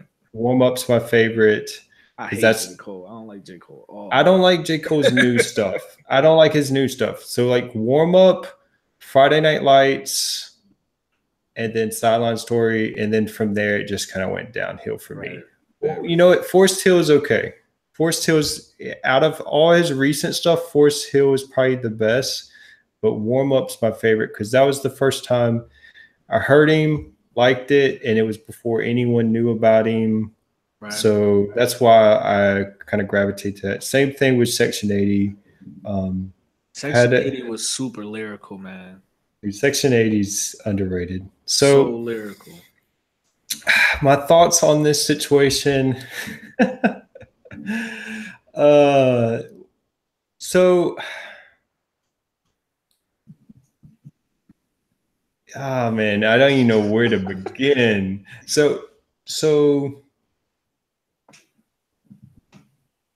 it's weird because there's clips of the past where he's doing the same songs Right. and the audience is like mostly white saying the Exactly. N word and they're singing Bro. along. I And was thinking the so same exact thing you just so said. I'm kind of like, man, this is a weird situation. So, Right. all right, any white person that says they don't say the N word when they're singing in their car, you're fucking lying. Like you're just lying. Okay, Oh, you're lying. I heard. You know you do it. Right, right, right. Um, so at this point, it kind of becomes for me like intent. So like when a white person's singing along, like their intent's not racist. You know what I mean? Like they're not. It's Okay, not they're just like singing the like song. because when it comes to the word, I think intent's the most important. Like Right, if you're saying it with the intent right, to like be racist or right, denigrating bad, you know, right, uh, then it's way worse. But also, like I just think it's a good rule to just not say it right. if But you're see, you white. gotta have If some sort of critical thinking. yeah, so like if you're white, it's like I would never say it like publicly or call someone that ever, right? Right, Now, if you're in private and you're singing along to the song, okay. But so it comes to a point where it's like, okay, if he doesn't want white people saying the word, then maybe don't put it in your songs. that's Because you're doing shows true. where there's white people, That's true. and so now you're putting them in this situation where do they say it, do they not say it, do they bleep it, you know what I mean? Like if you don't want them saying it, you actually have the power to control that narrative by just not putting it in your songs because you know they're going to sing along. So it's just a weird situation. Right, right, It was very cringy to me. So like, what is going on? And then he was making the poor girl feel like right, crap. And right, I was right, like, you know, her singing to your song that you right, wrote, right. having a good time is not the same as if she had called you the word. So Exactly. it's just one of those weird situations where I totally understand that uh, for Black people it's a sensitive topic. Like you know what I mean? Like I understand where someone very easily could be like, that's a area where it's like I have no problem saying as a white person I can't relate, and I don't even like attempt to relate to what emotions or feelings they have when they hear the word, especially if they're hearing it from a white person or whatever. Right, right. So it's just like this sensitive topic, and in many cases, I kind of feel like I don't really have a say in it. It's not, I just avoid it altogether. But I think if he really has a problem with it, he could very easily solve it by just Yeah. not putting that word in his songs. Let me ask you a question. Did Eminem ever say the N word ever?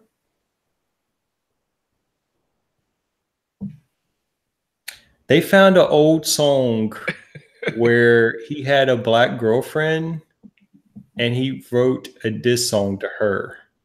Wow. And he I think he called her, I think he's don't hold me to the fire, but I want to say he said black bitches or something. And he when it came out, he like, I think he did like an apology letter just saying, he had went through a breakup, and when he wrote it, he was coming from like a angry place. But he called the chick the N word. No, no, no. He said black though. He did say Uh black. nah. I'm saying I wanted Yeah. to know if Nah, Eminem he's ever said the N word, like, cause I used to buy his albums and everything. yeah, I don't think so. I never heard him say If he that. did, it was singing along to 50 Cent songs or Right, right, right. I mean, it was in private. So like that's when people kind of, so this goes back to just the fake stuff. People acting like in private they've never said it. I'm like, right, right, come right, on, don't lie. right, right. Like everyone's has said something bad, probably. You know what I Right. mean? It's happened. I'll be honest, man. As far as that word, I think it's because I'm obviously black, but it's like I admire the fact that you know a race of people took a word that was so mentally enslaving and demonic and turned around and termed it into some psychologically into some form of endearment, a term of endearment to where it's a greeting, it's a almost a warm greeting, or I don't even know, like you know I totally you know what agree. I mean.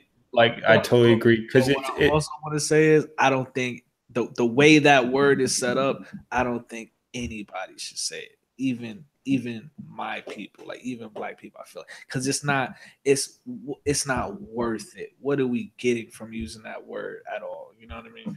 well, so you have two options. You could either not say it or not give it power. Elaborate. So like your solution is saying, "Hey, let's just not say it, and then we don't have to worry about Yeah, anyone getting offended," which I agree. Like I'm all for like everyone getting along. right. Or when people say it, people just don't give it the power, because I think that's what's happening. They're when they hear it being said, depending on who says it, they're giving it power by choosing to hold it over them as like more than if they just didn't care. I think if it's said, period, it's inevitable. Somebody's gonna give it power in a negative way. You know what I mean? I think the Yeah. only way to do That's it why I is just avoid it, to be yeah, honest. like It's like, and yeah, I totally get why for some people it does bother them. And it's like that's why for me I just say, all right, well, out of respect, man. Like I said, I'm a human being first. That's how I look at it. That's how I approach this I whole did. thing. You feel I wish everyone me? just went to the individual. So that goes to like right now, you're seeing a lot of identity politics. Yes. And the problem with identity politics Identity is politics. if we go, say if we go that route, where does it end? And what it ends up is people siding with their group Well, against other groups, well, and and that's what like wars happen, segregation, like all that stuff that's bad is when you pin people or you group people. Because I seen it the other day. This girl was she was defending this person who was clearly wrong, but right. she was defending them because they were part of her group. Wow. So she was just so it's not even about ideas, it's not even about right or wrong. It's just you're part of my group, I got your back. And I was like, that's so stupid though. Right. Like it don't need to be about the group, it needs to be about the person. Because if not, you could you could group someone up with something that's actually not them at all. You Right. know what I mean? Just by doing that. I think it's better to judge each person on the individual level by the content of their character. I agree. That could be an entire show, man. Identity politics. That's all you see on mainstream media. That's all you see. That's all the talking points. It has to do with, politics and whatever identity somebody is, you know, trying to claim. Well, yeah, they so That's they do all it you with see. they do it with gender, they Yep. do it with race, they Yep. do it with your political party. That's Yeah. why I almost like when people talk about it, I'm like, look, I don't even like saying I'm conservative, Republican, libertarian, Democrat, liberal. I don't even like saying that Right. because then you're putting me in a box. Exactly. And then when you put me in a box, then you might label me something before you even get to know me. Exactly. So it's like just judge me on what I say. Don't judge me on other people.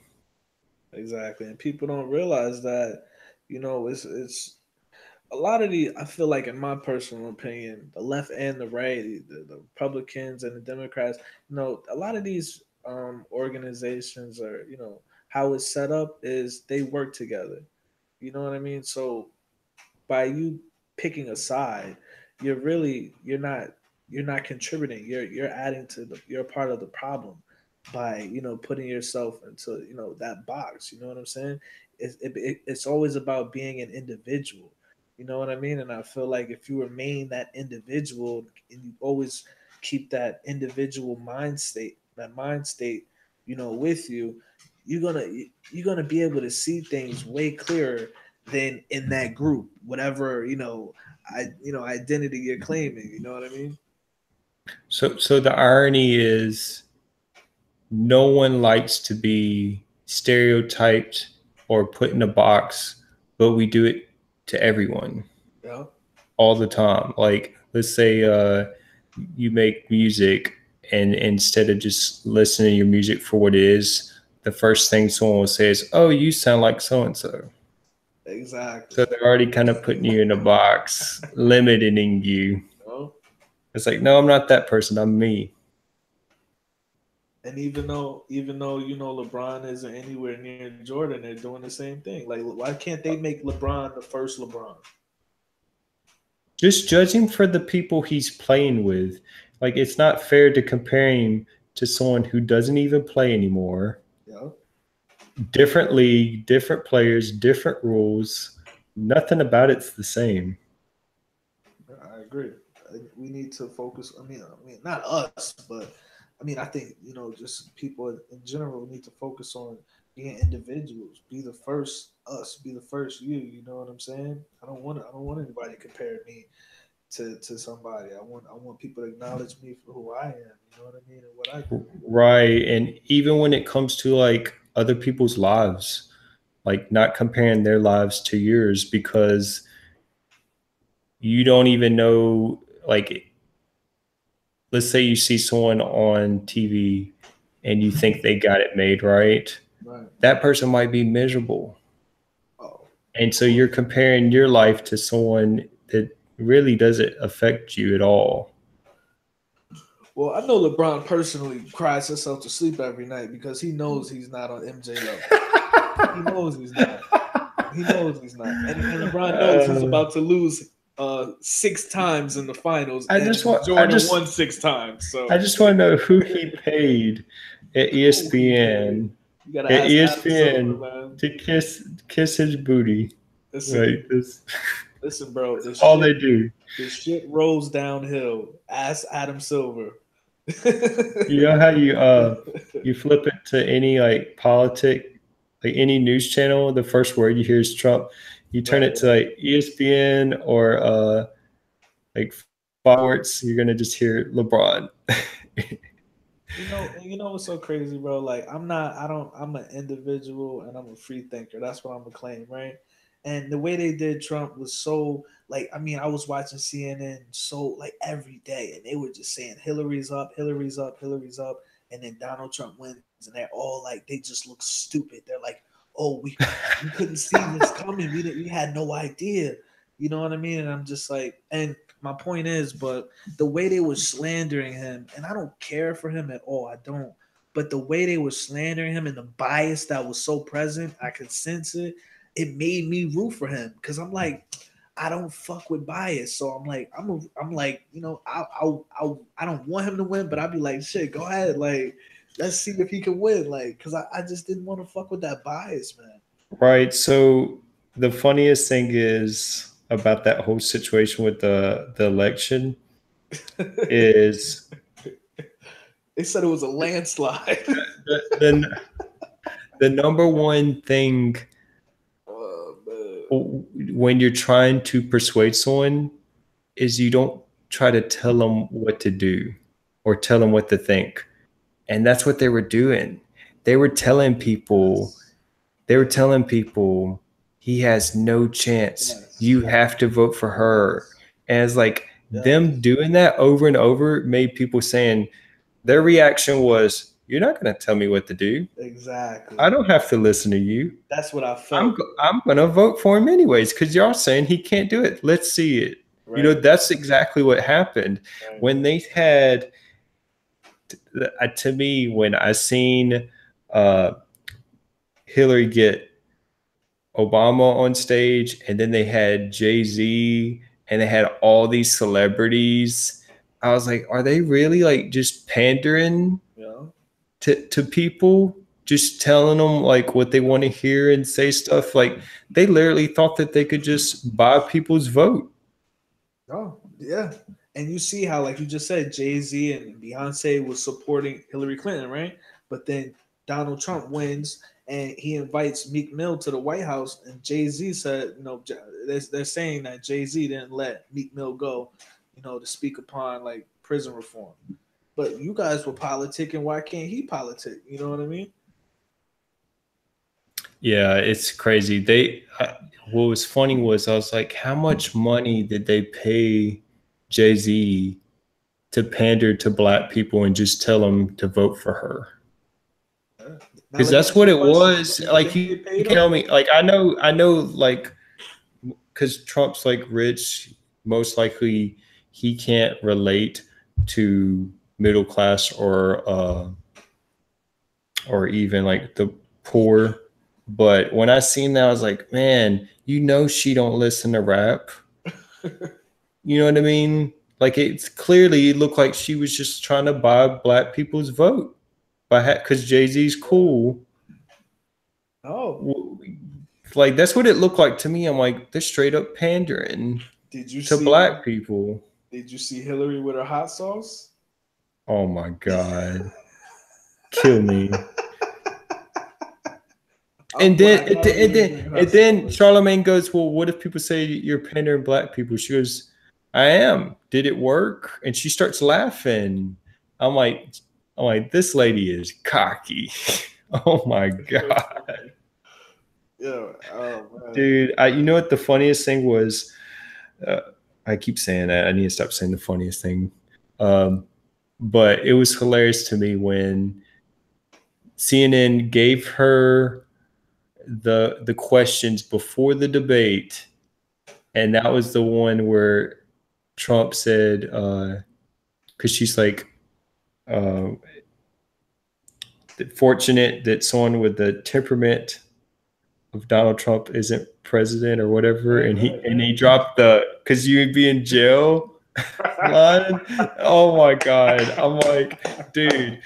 I'm like, oh my god. I'm like, she had all the questions before and still lost that debate. Like at one point, the commentators they were debating with him. right, right, Like they're sitting there right, arguing with him. I'm like, right, what's going on? right, right, But right. and then so she did that. The DNC made sure Bernie didn't win. Yep, they Then conspired against yeah, him. yeah. Then I don't know all the story on this, but supposedly what they're saying. So let's be open and say we don't know, but they're saying that Obama and them were wiretapping Trump Tower. Like they did all this stuff. They paid all these celebrities to endorse her, and they still lost. Yeah, Like I remember had all too, the money in the world. dude. I remember when Trump was saying it's that it's a rigged system, Uh-huh.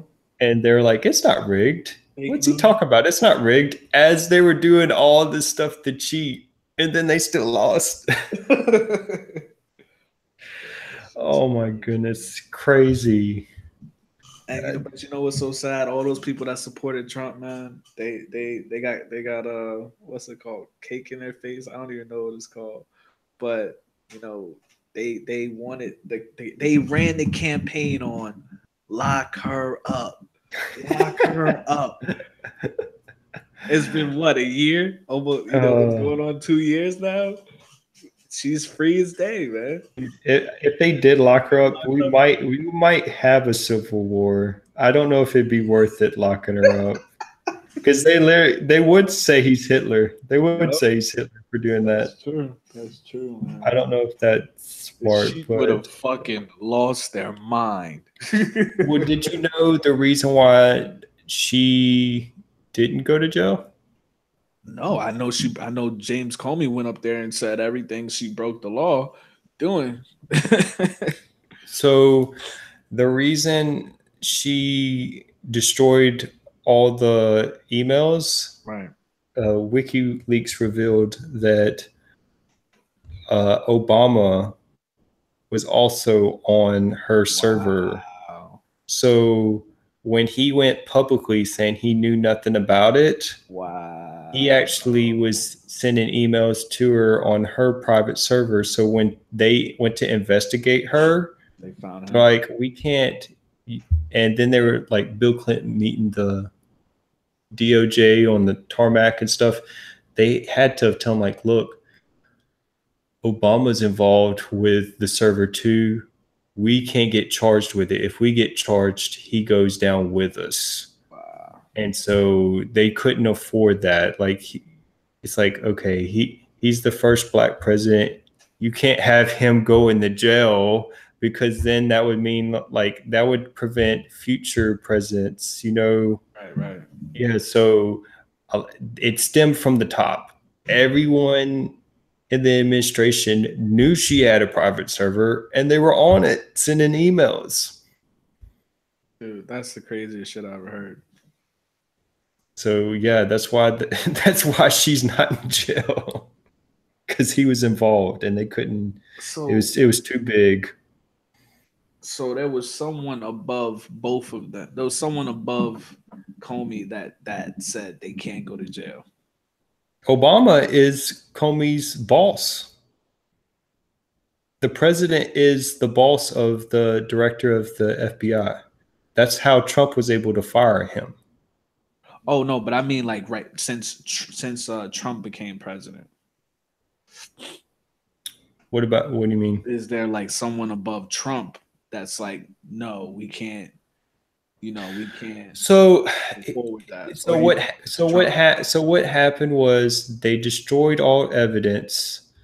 They got acquitted and we know most likely that they what happened, but we don't have any evidence. it was all destroyed. Wow. So even the thing with the wiretapping, they tampered with certain stuff, but they did everything by the book. Right. So it's one of those situations where it's like, all right, you can't charge them with anything, but we can all agree that it wasn't ethical. Right. Right. The crazy thing with the email server is there's people that have done way less Right. that are in jail and they're never getting out. Right. But because of who she is and who was involved, they got away with it. Didn't I'm not too familiar with this, so correct me if I'm wrong. But her name was like Channing Channing Manning or Chelsea Manning or something like that. So it was a dude, and then he changed into a girl. Right. Right. Yeah, he had tampered with something classified, and he had served time from it. But what he did was way less than what she did. Right. Right. I have a feeling that oh man, if they didn't delete those emails and somehow it became public knowledge, there's no telling what they were doing, because the fact that they had their own private server meant that they knew they couldn't say it on the normal server. Right. So the way the military and the government is anything on their network, you have to use a card. So like let's say there's a computer or laptop, you have to put in your cat card.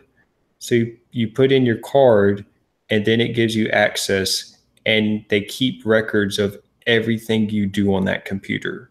Right. So if something happens on the computer, they can say, well, we know this is the person that was on the computer and they did this. Right. So there must have been conversations, stuff that they wanted to talk about but couldn't talk about on the server because they didn't want anyone else to know.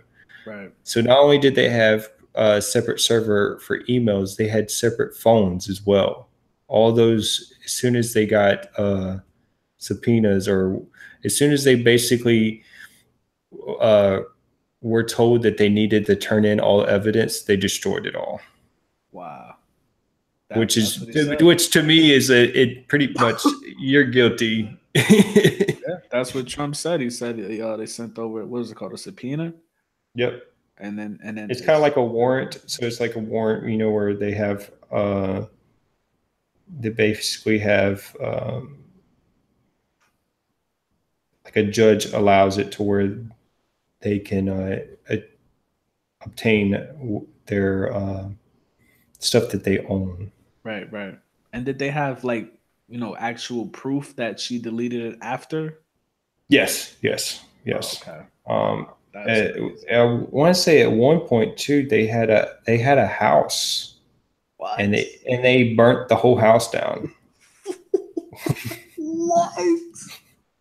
What? I'm What do you mean a house? Like they had like they stuff must in the have house? they had stuff for that. I don't want to like sound like conspiracy theorists, Listen, did they but have you a could. pizza party at the house? Oh my god, the pizza game. uh, So I'm um, not. Look, I don't want to sound like tinfoil hat conspiracy theorists, but if you just look up stuff about the Clinton Foundation, if you look up yes, yes, yes. For all, their bodyguards all committing suicide. yes, that was strange. So Yeah. Yep. actually, what's crazy? There's an old Tupac interview. He talks about that. All right, listen, man. You know too much, man. We can't. We gonna have to go offline and talk Wait, about wait, wait, so, yeah, this. yeah, You know yeah. too much, Yeah, man. like if I if I committed suicide, Wow. it was not me. That's what Tupac said. No, no, no, no. So what he said was in an interview, he was talking about how people were like the way the media was acting to him, Right. and then the president is getting his dick sucked, Right. and Right. all his bodyguards keep committing suicide, Right. Right. and he's still in office. Wow. This was in an interview. Yeah, and it was in an interview. Wow. He goes, He goes, I want to read the books Bill Clinton reads. He goes, because Wow. he's the real gangster. Wow. I never even heard of Uh, that interview. yeah, I think it was Vibe. You could look it up, Vibe Dude, interview, where he talks about all that stuff. He talks about Bill Clinton and stuff. Yeah, it's wild. Like, man, crazy. oh, apparently Tupac's alive. He's No, apparently they no, said somebody saw it. They said Rihanna saw him. Somebody they said no. somebody He's. saw They have a picture of his autopsy. him. Yeah. I don't know, man. You Yeah, I know, knew that long time ago when dial-up internet. They had the he said AOL. yeah, yep. Get on AOL. They had the message boards, and they had someone went in and took a picture of his autopsy. It's pretty graphic picture, but he's gone.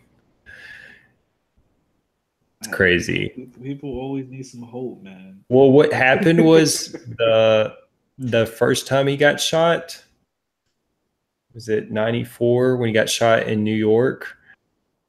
That's when he became obsessed with the whole dying and death themes, and that's why all his songs talk about it, because he became paranoid. Right, Like after someone tried before, he thought he was invincible, but after he got shot he knew he wasn't, and he became fearful of that. So he started making all these songs about death. right, And so when he passed away, they had all these songs that came out where it looked like he was like predicting stuff, but right. he just became a madman making songs. What was it? He recorded All Eyes on Me in like 3 months, and then he recorded the Machiavelli 7 Days Theory. He recorded that in a week. Wow. I remember that. That was a scary ass album, man. I was listening to that when I was a little kid. That shit was scary as hell. The beats was scary, bro. For real, Machiavelli, man. That shit was scary as hell. Oh god. Crap. Did you see Kanye's tweet? Like he's acting like the Pusha T and Drake beef's over. Nah, I didn't see it. Like he tried to end it. I'm like, nah, we need a song. You know, Yeah, I was just about to ask you who's winning that beef right now.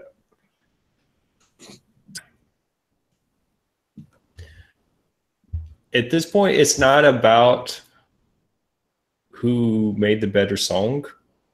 It's about the public's. You know what I mean? So like, I could, me personally, I like the Doopy Okay. better, but the public response to the was it story of, I don't even know how to say his Now, son's wait, wait, name. wait. You liked Drake's Duppy more lyrically than the I think it's Adon. I don't even know. Yeah, I don't know I how to say say his that name. shit. So ID Don. I don't know. so so the way it is everyone's memory is pretty short. So Right, they remember whoever dropped the last one, right, and because Pusha went, he he did a lot of below the belt stuff, and there's a lot of stuff that people will respond to in memes and stuff, and so like right now he's winning because the way the public react to it. So whereas if I looked at the because I write songs, so if I looked at the I don't know, is it Duppy Doopy whatever, if I right, looked at the lyrics though, there's no filler bars. Every line is like facts. right. And then whereas the Pusha is like some of it could be like false, but he's going to like, I don't know, it's weird. So he's using the Jay-Z beat. Right. He's not using an original beat. But see, you know what's crazy? He I had said the same thing, but apparently the beat goes with the artwork. Yeah, it's anytime someone uses someone else's beat, I always think of the original song. And I'm like, man, if you go on someone else's beat, Yeah, you better go harder. bro. I And said the same. The way Jay-Z flows on that beat's like so perfect. So when I hear Pusha Yeah, flowing on it, I'm like, man, his flow's yeah, not that good. yeah. No, I said the same thing. If you're gonna beef, you're gonna make a diss track, have an original beat, just like he did on Infrared. Always have an original beat. But I got where he was going with it. You know, you had that beat, and then the beat went with the artwork, and then on top of all of that, it went with the concept of that actual diss that Pusha T made was Drake was trying to, like, identify as black, or try to, figure out his blackness. So, when I heard somebody else break it down like that, I'm like, wow, like he really thought about this shit. You know what I'm saying? So that's why the beat really turned out to be the best beat for him to use, because he Right. presented an entire theme to You that. know what's funny too is no one's saying this. I'm like, man, the the Meek Mill Drake Oh battle, man. Meek Mill's diss tracks were so bad that I didn't even anyone, know he really made anything that qualified as a diss track. right? So his diss tracks were so bad that Pusha, he could just do okay, Yeah, and people would be like, yeah, man, he killed it. yeah. That's Like true. the bar was set so low to go against Drake. But then again, they said He, Joe Budden killed him. oh man, dude, Joe Budden, every diss track he comes out with is like 6, 8 minutes long. Like it's like 8 minute long disses. And I'm like, dude, get to the Nigga be point. Just rapping forever. Nigga, like this an EP. right. It's the same thing with Cassidy. Like they both Oh are like long shit. winded. Right, I'm right, like, right. dude, just pick the best bars, keep it simple, short, straight to the point, be done. So And right then now, and they'll do multiple ones. But yeah, right, but I would say, look, Push is winning because he dropped the last song. Everyone kind of forgot about the Doopy one. right, right. But if I just looked at the lyrics, most likely the stuff Drake said was true. Whereas when he said Drake was a deadbeat dad, I don't know if I think he was just being mean. I don't think that's facts. He's got too much money to, not be able to support his child. You know what I mean?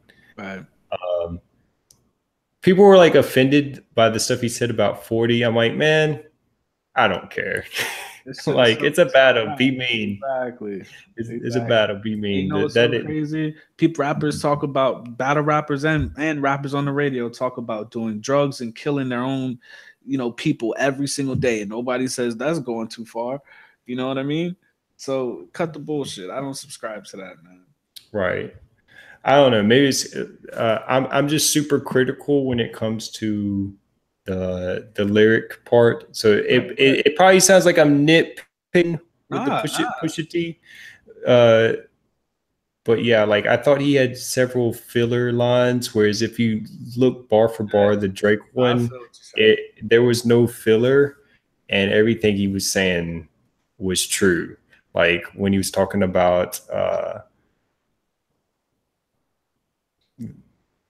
about Malice is actually the one that sold drugs, not him. Right. And then like he's not rapping what he does, he's rapping what he knew. And I don't know, like I think sometimes too, man, you have to dumb it down. So Right. like Pushes, like he dumbed it down to where like any and everyone knew what he said. Yeah, yeah. Whereas Drake's might have, he's talking really fast and he's saying a lot. And so I feel like some of the stuff he said maybe people missed. I'll be honest. Whoever wrote that Duppy freestyle, whoever wrote that, they need to be getting a nice hefty bag. That's all I'm gonna say. Whoever wrote that, they need to be getting a nice check.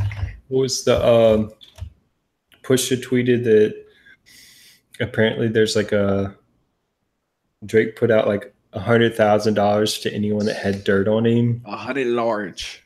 and he's like, "Good luck. I don't have any skeletons." Yep. And I was like, "Well, man, he kind of already said everything he could say in the Duppy freestyle." Yeah, I'll be honest with you. I didn't even listen to the whole W freestyle because this is my thing. Once I found out he had a ghostwriter, I can't. I just can't take him. I can't believe him. He's like a bad actor. You know what I mean? Like I can't believe you anymore. Like Well, he talks about it in you that know. song too. Yeah, but still, it's the fact that it happened, and I'll never know, I'll never believe, because we don't know shit. Half the shit that's going on in this realm reality, we don't know if it's real or not. But do we believe it, right? And I'll just after that, I can't believe that Drake wrote what he's saying. So that disconnect makes me not care about what he's saying. You know what I'm saying?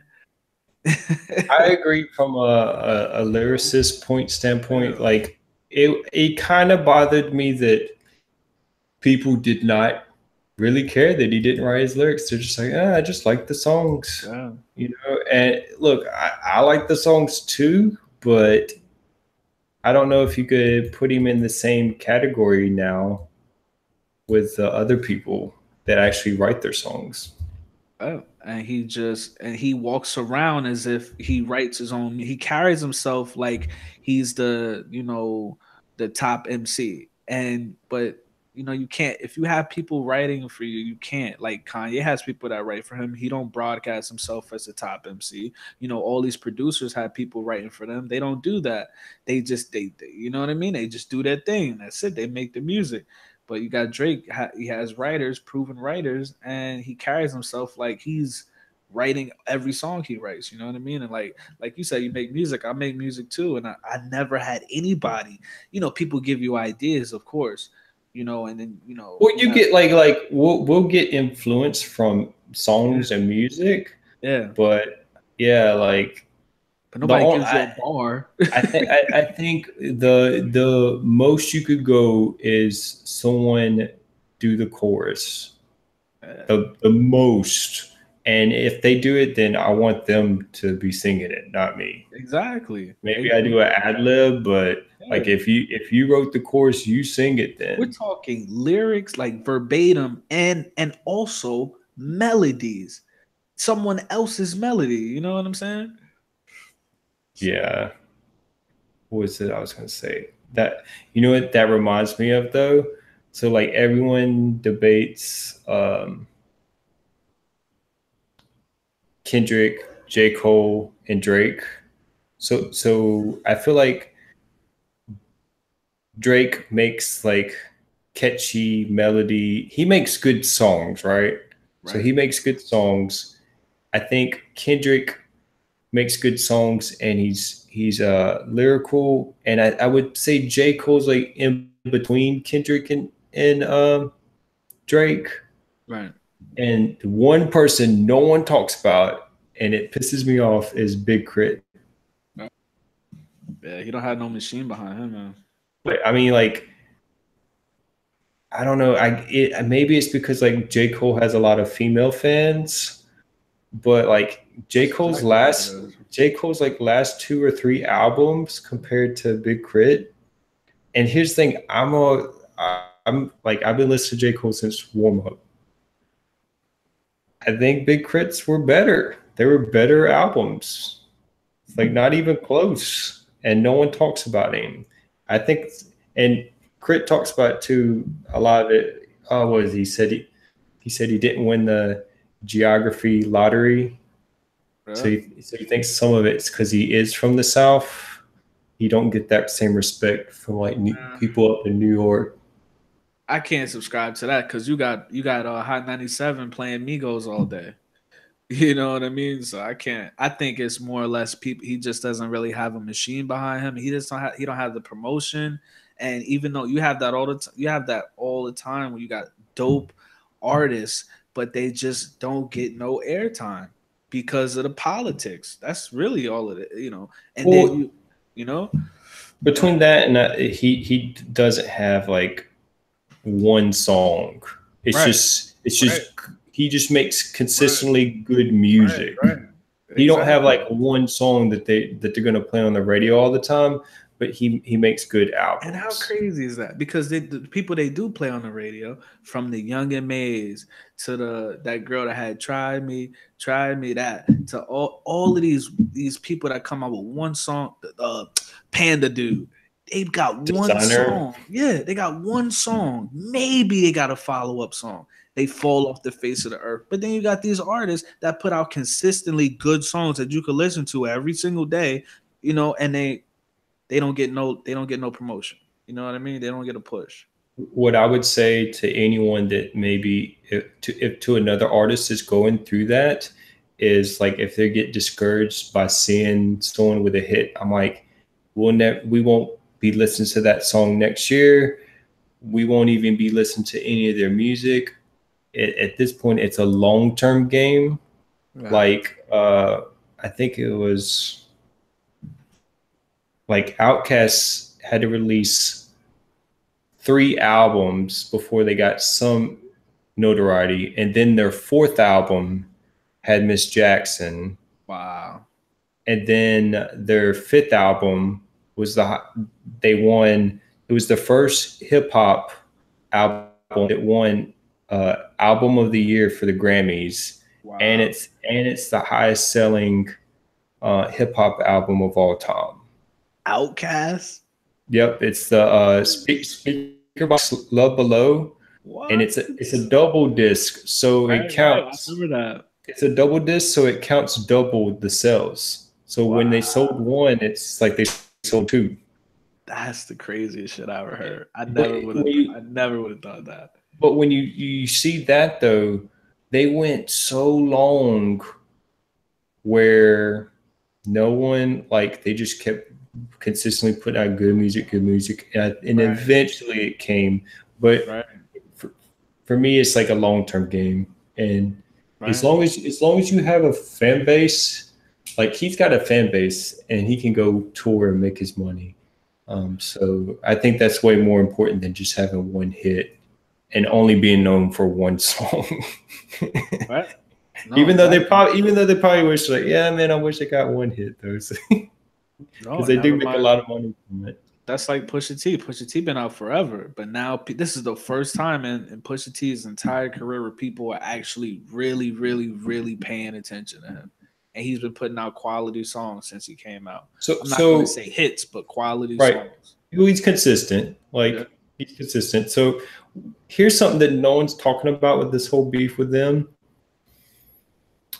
What is his reason or intention of even putting this out? Like, what did Drake do that's got him so salty that he's putting out like his personal business?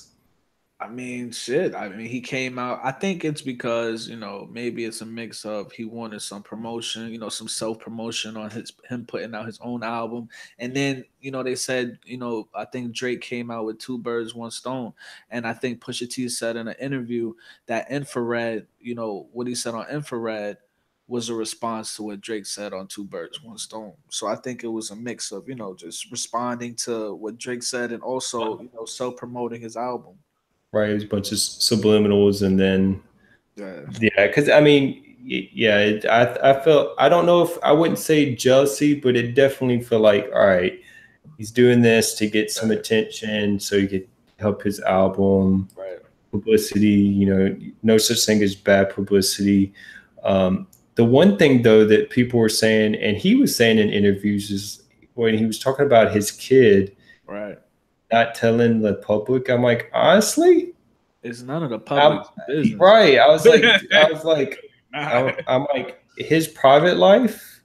Like, if he wants to keep it private, that's on him. Like, I don't get the whole like, Right. Right. you need to tell us this. It's like, nah, man. Right. Right. He don't owe people anything. Right. Like, if he don't want to tell people his personal life, he don't have to. So I thought that was weird because that was the angle he was coming. He's like, why aren't you telling us about Yeah. your son? I'm just like, oh, you Yeah. don't have to. Yeah. I didn't subscribe to that. I don't even think he really 100% really really believed that No, himself. I don't think he believes that. Yeah, it's just like when, like I said, when it's like I said when he said deadbeat dad. I don't think he believes that, but that was something he could say to get Yeah. people talking. Yeah, and then he says he the only reason why he responded the way he did is because Drake said his fiance's name. You know what I mean? I'm like, nah, you wanted to respond because you wanted that reaction. That's what you wanted. You know what the funniest thing was? He said that, and then I had to go back and try to find Yep, his fiance's name being yep, mentioned. And I was yep, like, I'm like, yep, one, no yep. one knows your Mhm. fiance's name. Except females, right? And even that, you know. But I was just thinking, like he was saying that was the reason, but I'm like, I don't know the way he said it. Let me see if I can find it real quick. He It's said something with Drake said, "I'll let it ring on you like Virginia Williams." I didn't even know what that was. I was like, I thought it was like cigarettes or something because I remember Virginia Slims, but I was like, who is that? I have no idea who that is or what that is. yeah, like but it's like this it's this witty bar, but it's not the same as him saying your best friend's dying. You're a deadbeat dad. Let me tell you. You know, like, dude, it's like He said, it's "How kind of much like time you got? Tick, tick, tick." yeah, dude. It was like when it's like someone someone like pushing you and you just haul off and punch them. It was like, well, that escalated. Dude. But you know what's so crazy? You Pusha know what kind that of means? That means it's a sensitive topic. If that's the case, like if that was his reaction for him saying her name, if I was him, like, all right, well, my next song, I'm saying it again. I'm gonna say her name right, right. again. That's true. See, that's the Like, art of war right there, man. You got to keep going back to what hurts that motherfucker. well, obviously, anyone that mentions to Drake about the ghostwriting, for him to respond, obviously, it strikes a nerve because that's what exactly what happened. Pusha T mentioned the Quentin guy Right, and the ghostwriting, right. and like the same week, Drake's responding. I'm like, obviously, Yeah, yeah. he hit a he hit a sore spot for him. Like that's obviously it strikes a nerve to make him want to respond. So you know it's true, But you know, right? the Quentin dude came out with a freestyle himself. Did you know that? Oh no, I didn't know. I didn't even bother listening to it, but he came out with a freestyle. He said he was gonna air out everybody. Oh my goodness. Well, so there was a line in the Drake freestyle where he's basically saying it's kind of funny. It reminded me of when Jay-Z said it was I think it was on the Kingdom Come album where Jay-Z said people saying they made Jay-Z, okay, then make another me. Exactly. Yep. So Drake saying that Uh, he's saying that that people are saying the ghostwriters are making him, but he's saying that he's making like the other way around. I'm like, well, actually, it's both. You yeah. have a huge following and Yes. audience, Yes. so the reason their music they're making isn't a hit is because they don't have your following. But obviously, if you're doing their songs and they're becoming hits, Right. they are good. They just don't have the The vibe. following. Yeah, like yeah. So like his logic, it was kind of funny how Yeah. he's defending it. Nah, Let me man. see if I can find it real quick. Nah, man. I think, and you know what's so crazy? I made a video about this whole diss before Pusha responding with the second diss, and I literally said, you can't go, you can't diss Drake with bars, you can't go back and forth with rhymes. You have to because he has the OVO sweatshop, you know, on fleek. You know, they working 20 25 hours, 8 days a week down there in somebody grandma basement. You know what I'm saying? And I was saying in my video, I said, if you want to go at Drake, you got to destroy his persona. You have to destroy that perception that the machine has built for you to think of him. And that's why when he came out with that blackface, like the record was you know the lyrics and the record was on point. It did its job, but that picture destroyed a lot of people's perception of Drake. You know what The I'm full saying? picture. because it's half a picture that's his cover. Did you see the full photo? Yeah, I saw like I saw two of them. It was one with Yeah. So one he's happy and the other he's yeah, sad. So yeah. in my opinion, just don't do it at all. Like just And don't do the blackface. It's not a good look. you know what's so Like but crazy? I see that the photo shoot was to make a point, which was talking about the whole issue. But yeah, it's just like don't do it because now they can people can use it against you. Dude, dude, bro. There's another video of Drake on World Star grabbing a dude's ass. Did you see that? No, no, You didn't see that? no. If you go on World Star right now, I mean, you go on YouTube, you laugh and I'm I'm not searching dead that because I don't. serious. I don't want to. I'm not searching that because then I'm gonna have Listen, all these related dude, videos right? popping up for me. Algorithm's gonna fuck you up, bro. But look, okay, yo, Google's gonna be like, oh, you like this shit, huh? You're gonna get ads. You're gonna get advertisements. All right. Oh No, god. it's a video, and all of these instances and whatever these situations are from years ago. So I'm just like, how, dude? If you, I'm just saying, I can't get over this shit. There's a video on YouTube where Drake is walking up behind a dude, and then he grabs his ass, and then like stares into his eyes, and like it was just No. it was Oh. is but it was back before he even had a beard. It looked like the fucking when he was wheelchair Jimmy days. You know what I'm You saying? know what's so funny is they show old pictures of him and then how he is now. It's like, man, Don't even look like the same person, man. no, like the machine and the perception of him is like completely different. And you know what's so crazy? This might Because he sound look he because he went from looking kind of corny to now yeah, he's supposedly cool. You know, yeah. Like uh, no homo, no homo. But it's like motherfuckers get an aura or something about them. You know what I'm saying? It's like they get like they just like if you look at Steph Curry before he won anything, right? He just looks young and I don't know how to explain it. Like, he doesn't look like he just looks I don't know. But then you look at him now, he looks like it's like I'm seeing something that you could only like feel upon a person. You know what I'm saying? Like I'm seeing his energy, I'm seeing his aura. Like I don't know, it's hard to explain. Like he looks like a winner now. Like it's just weird. You know what I mean? I it's don't even know how to explain it. I think it's once someone you just start seeing them all the time Right.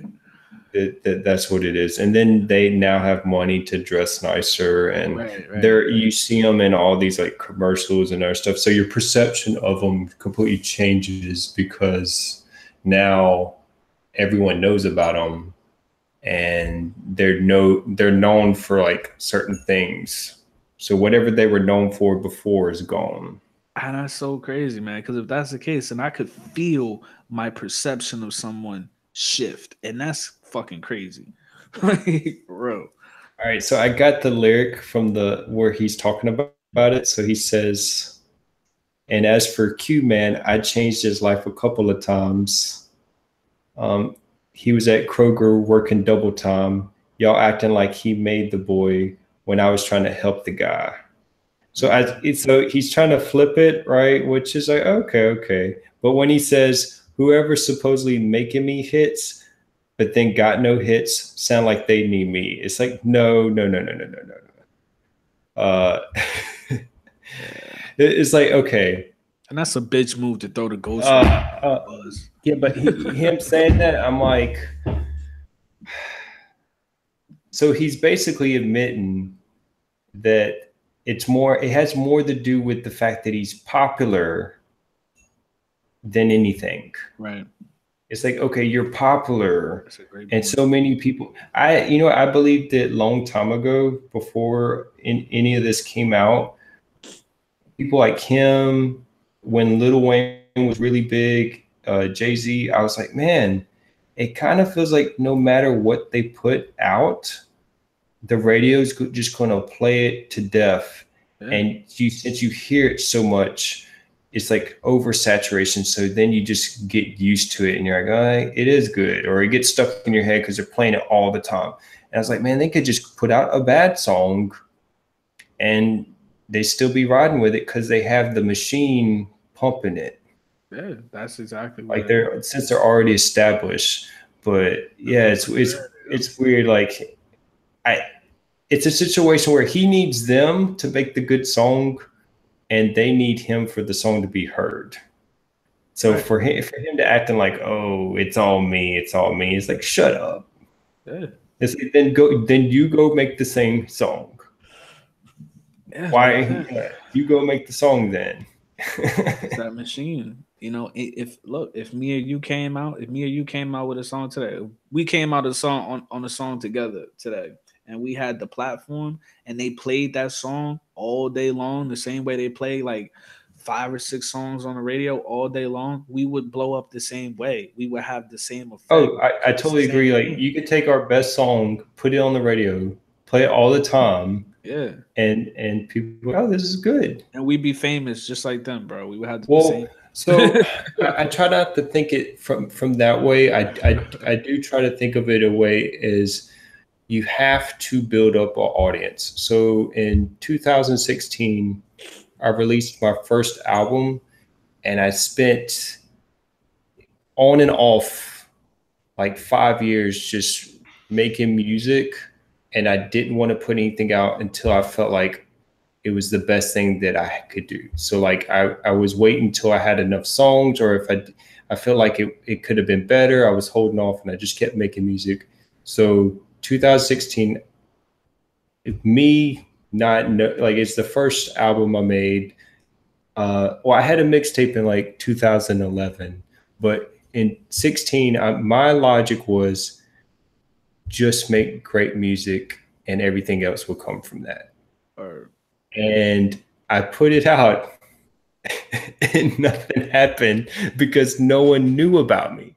So right, then now I found out it's like, okay, well, it doesn't matter how good the music is if no one knows about you. So you have to build an audience, you have to build a following. So when you do put out music, more people know about it. So now of course, I don't want to that's just put true, out. but if you put out bullshit from the jump, they not gonna, you know what I mean? You gotta kind of, it's kind of half and half. You gotta put out good music, like how you waited. You put out the best music, and then you'll. I feel like if you put out your best music first, then you on you taking the best step forward. You know what I mean? Well, I definitely don't think you should just put out bad songs. Like you don't want to be like just putting out songs that are bad. So of course you want to have some type of standard, but I think I was taking too long instead Right. of just putting music out consistently to build a following. Because if you look at like YouTube channels that have big followings, they post all the time. And Yeah. so that's why like video gamers are successful because they can just post videos every day. Whereas the music is different, like it takes time. And so I don't know, it's like now I'm realizing how important it is to like build a fan base. It's not just the music, that's not enough. Like you have to, like people have to know about you, like you have to kind of sell them on you as well, because there's plenty of bad music, but because they got a big following or fan Right. base, they're doing good. Yeah, the fans, whatever the consumers care more about, your personality today more than your actual product, man. It's like 90% your personality, your persona, and 10% the music, man. That's why you see dudes like Takashi 6ix9ine. Like I think his music is pure trash, but he had the little kids love him because of his persona. You know what I mean? You know what I mean? Like he's just all over the place. And that's what their attention span loves. He constantly gives them that dose of dopamine. You know what I mean by doing all the fuckery he does. Well, I You know, definitely feel like with the way capitalism works is once you get momentum, more opportunities fall into place. So like it's that getting started point. right? So you have to go through a lot before you hit that. But once you hit it, like once you like get some type of attention, then you can then other opportunities start opening up. Then you have people wanting to collab. Then you have like radio stations wanting to interview you and Right. stuff. A lot of it though is it has to do with attention and following. Like that's the most important thing. And then you can control where you put that attention. So let's say you had so many subscribers, then you can focus on what you want to put out and stuff. So Now let me like ask you a question. Are you independent yourself, or would you ever consider like signing with a record label? never would I sign to a record label. What makes you say that or feel that way? Because I'm approaching it from a business standpoint. It's And just not worth from it. a business standpoint, other than so what you're basically doing with the record deal is you're agreeing that they will make you famous. But Right. when it comes to money, like the 360 deals, when it comes to doing any kind of endorsements or sponsorship, you're losing so much money and you also lose freedom. Right. So like it's kind of like what Pusha T said about Lil Wayne. You know, here's someone who's made all these hits, all Yo. these record sales, but because he's under contract, Yo. he can't just do what he wants to do. And so Still has to go on tour or so something. yes, yeah. So the way it works is this, and and people that don't read the paperwork and don't look into it, they're just trusting that someone else is going to care about you more than themselves. That's a This fact. is how they get in these traps. So anytime the record label does anything for you, it's not for free. So if they spend money on your music video or they spend money promoting you or spend money on your tour, it's basically like loans. Yep. Mm-hmm. So all the money they spend on you, they want you to make that money back. And so the way you make that money back is through touring, through album sales. So whatever they do for you, you have to return it back. And then what happens too is because it's they're approaching it from a business and they're worried about getting they made investments in you and they want their money back.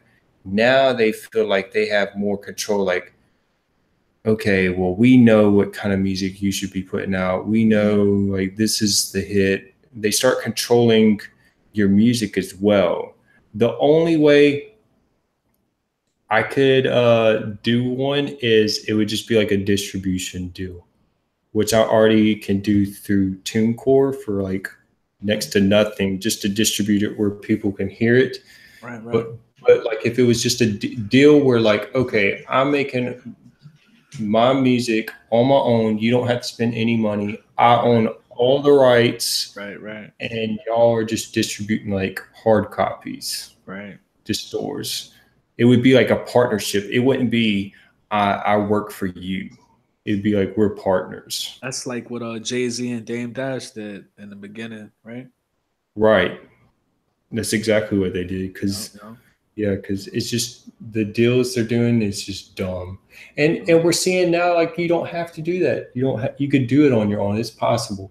It's hard, It takes a long time, but I mean, man, like you see these horrible deals people are agreeing to, and like I look at it this way: you might have someone who's famous and has these record deals and stuff, but they're miserable and they can't make the music they want to make. Yep. Whereas I'm like, you know what? I can make whatever kind of song I want. I can release it whenever. I have that freedom that they would probably die to have, but they signed those That's contracts. Little Wayne would kill you for that. Cause look, where's the Carter Five at? What's the deal with him doing all this auto tune? Like, dude, just do your voice. Everything he drops out now is It's trend, like man. auto tune. Like, It's the oh, trend, man. It's it. he's the only one doing it, What kills me or he's is he's overdoing it. what kills me is like how these rappers, they just don't. These artists, they don't care. They come in the game a certain way, and I understand you got to evolve. You got to go. I don't want to say change with the times, but I'll say evolve. But if you come in the game a certain way, like stay loyal to that creativity and the way you came in. Don't just go with the crowd or do what it's just no, that's that as soon as you make that decision to stop making songs like Lil Wayne and start making songs like Young Thug or Lil Uzi, like your core audience is gonna stop fucking with you. And if your core audience stops fucking with you, that's it. You know what I mean? Like that's it because everybody else is just trendy rap listeners. They're like, you know what I mean? Like they not in it for the long haul. They in it for on the week. They listen to you on the weekends or in the car, shit like that when they smoking. But they don't, you know what I mean? Like the loyal fans, I will go out right now and buy a Nas CD or a Biggie CD or you know, fucking like a currency, like currency. I go out and buy currency CD, like you know what I mean. But the casual fans, they're not gonna, or the trendy fans, they're not gonna go out and buy your music.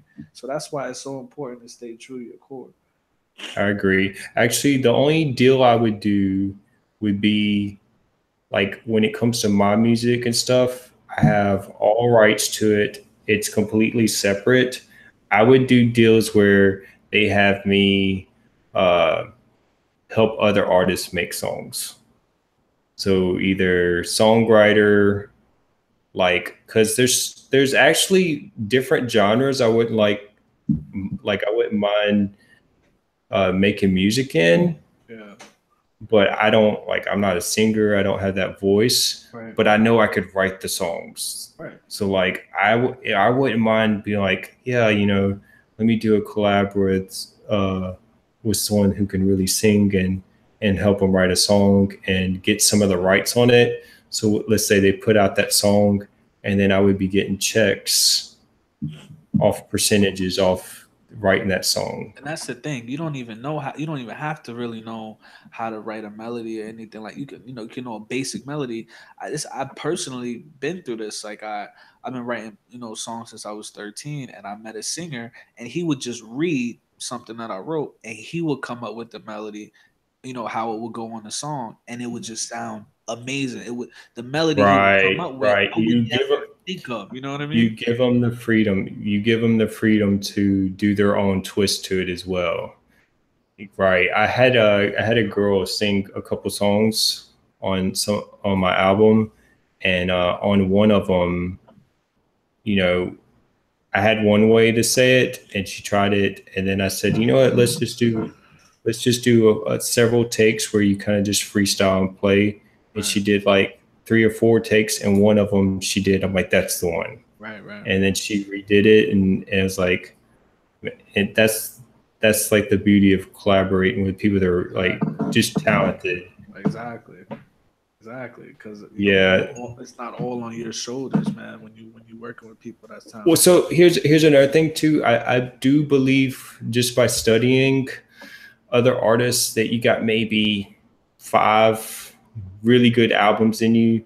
After that, you kind of run out of Yeah, things to say. yeah, And so that's that's true. why I'm open to the idea of um, collaborating with other artists, like being behind the scenes, simply Yeah, because they can do like the same song I did, but because it's a different voice, maybe a different exactly, beat, it sounds completely different. exactly, exactly. I agree. I agree. And then on top of that, a lot of times, just it can appeal to a whole different audience too.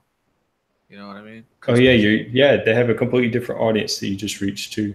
Like Pusha Pusha T said he ghost writes for a lot of artists in an interview. He literally said he ghost writes for a lot of artists. I never would have thought that. was it the band One Republic, the singer? Yeah. Like he wrote a bunch of Adele songs. Wow. So when she like won all those Grammys, he was making bank. You know what's so crazy? I thought Adele wrote her own music. She does, but then she collabs with people too. Right. That's true. So like some of her old songs she wrote, and then like if you look at the song credits, it's like her and other people.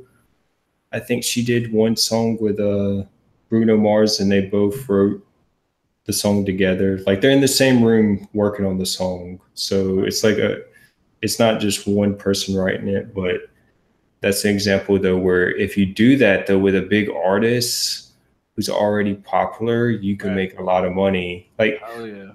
Organized Noise, they did Waterfalls for TLC, Wow. and so they still get checks off that song because it's so big. No, that's where the money is at. Yeah, People so worried about being about being front and center in the camera, right? No, the real money is with the writing credits. And you make you a good song that is timeless. That's where the money is at, man. And you make sure that on the paperwork is set up correctly. That's the most important yeah, thing. yeah. And then you straight for a long time, man. The so that brings me to like what I look at with a lot of rappers, especially the ones that just have bars but can't write a song to save their life. Yeah. And I'm like, so like for me, I'm like, you gotta do both. Like Papoose. I Oh think my he's a god, perfect example. yeah, him and honestly anyone on Slaughterhouse, Yeah. they can rap, but man, they cannot make a song. Yeah. Honestly, that's I kind of what agree. that's what's happened to Eminem lately. And He, Eminem, he's he's he's rapping trying to all make songs. he's rapping all crazy, and I'm just like, I can't sing along to this. Well, Or like you said, man, 5 good albums, and that's a lot. That's a lot as is. after that, man, they run out of things to say, and That's a great point. and they start. It just doesn't sound as good. I've noticed. That's I mean that's a lot right there. Five. Afterwards, it's just not as good. It's like whatever. Well, think of it this way, okay? Like your first, the reason why most people's first album is their best album is because they're getting the influence from their whole life for that music. And Exactly. then usually as they keep making music, eventually it gets to the point where the influence for that album is maybe 2 years of their life recently. Right. Whereas the ones before were based on like 10, 20 years Absolutely. of Yo. things to talk about. So And then your situations change and your life isn't as raw as it was. so think of it this way. This is the smart way to do it. Let's say you know you only have 5 albums in you. Right. Why would you release all 5 of those albums in 5 years? That's a fact. Because now your career is only 5 years long. That's a fact. Whereas you could do every 2 years, now your career is 10 years long, or you could do every four.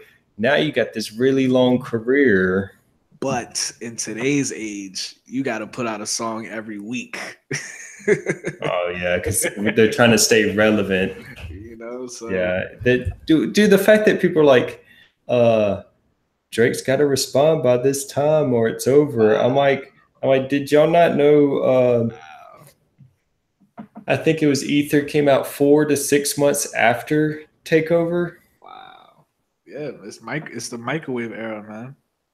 So the way that happened was pretty smart. He waited so long that people thought it was over, Right, right. and then he came out with a classic album on top of the disc. Yeah, yeah, yeah. So That it's was just still like, magic, right? yep, Stillmatic. So he had like, Wow. yeah, so he had like one mic. He had all these like You the bank man, got yourself a gun, rewind. the He had like, flyers. Dude, that dude, album was dude, fire. he had so many like great songs on top of the diss track that Word, it wasn't just the diss track, it was the album too. So it was like, word. so that's why it's so funny. I love debating with people that think that Jay-Z won Oh, that, hell no. because I always say, I'm like, well, you don't hear people saying, oh, they got taken over. Right, They right. say they got ethered. Right, right, right, right. Like that alone, like Like the title of the song became a verb. Right, right. It became a verb for if the person won the battle. Word. But I honestly I wonder if that's what Drake's gonna do. Maybe he comes out with his album and has this song on it. It looks like Drake is looking for personals right now. He's looking Yeah. for skeletons, man. What Pusha came out with a investigation like For real. He came up with that first 48 transcript. You got a personal investigator and he's like following him I around. got that dude that was on like that to catch a predator fucking on the Oh job. god. Or the cheaters. Cheaters. He had him like following him around. But I'll be honest with you. I think it's in Drake's personal, like, it's in his best interest to just not respond, to maybe come out and say, I don't know, even if he No, don't say no, anything. he's got to respond, and he's got to just keep putting out good music. Because here's the thing: whether he responds or not, we all know that he's just going to continue putting out good music because he's been doing it for so long. I think too, man, he's gotten to a point where he as a brand is so big and he has so much money behind him that's why he, like, if you really think about it, how he's able to come out with an album every year with hit songs. It's like there's no way it's just him. He has to have like a big team Yeah, of people making music. I wouldn't doubt it, man, if it was just all these people making songs and then he shows them like, all right, these are the songs we picked. These are the best songs. We want you to record them because he right, has the following. Like he right. has this huge team behind him. I would not doubt it. There's too much money involved for them to just be doing it with him and one guy. And you just look at his career real quickly. Like, he made a mixtape, right? So Far Gone, and then he met up with Lil Wayne, and Lil Wayne signed him to Young Money, and then he came out. I don't even know what he came out with when he really got on with them. I guess he made a couple albums. They picked up Nicki Minaj, and then he really got hot from doing collabs with Lil Wayne. Like, that's really where he got his buzz from, right? Let me pull up his discography real quick because trying to remember. I remember his first song was it was like "You the Best I Ever Had," right? Yeah, that was on So Far Gone. So he came out with "Thank Me Later," which really wasn't that great. It wasn't. I don't Yeah, I even mean remember he that. had the "Find Your Love" song. Right. So and that was a It was some Kanye cool beat. beats on there, but it wasn't. It was Yeah, like whatever. really, "Take Care," in my opinion, Yeah. is his best. Take Care had that song "Underground Kings." Yep. That was my shit, man. So I fuck with that beat. Take Care had. I mean, to me, that's his best album. It had The Weeknd, Rihanna, Kendrick, Nicki. I heard that Weekend did some writing on that too. Yep. Lil Wayne and Andre 3000. That's to me, that's his best. And then, So that's when he got hot. That's when Drake got hot. well, he was already hot, but I think Take Care was like that was for sure. Like, Okay. and then Nothing Was the Same. I didn't think was that great. Um, it had a lot of bad songs. Right. Um,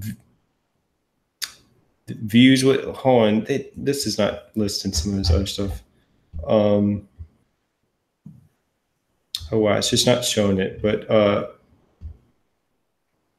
let's see. If you're reading this, it's too late. Actually, that's his second best. Views is probably his worst. You think so? Views was bad, man. He's the reason we got these stupid Caribbean beats now.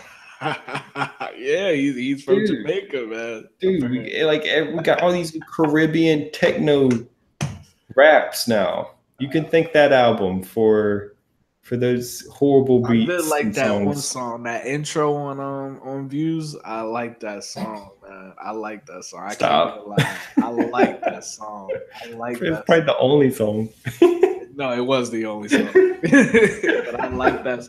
It's just that he got good beats sometimes, like some beats that be undeniable, and he don't say no stupid shit that ruins the song. So I just vibe with Well, it. You know I what I can't mean? remember what it was, but whoever wrote whatever on Views, they had so many like cringy lines. Oh wow. I'm like, I listened to that one song on Views. That was it.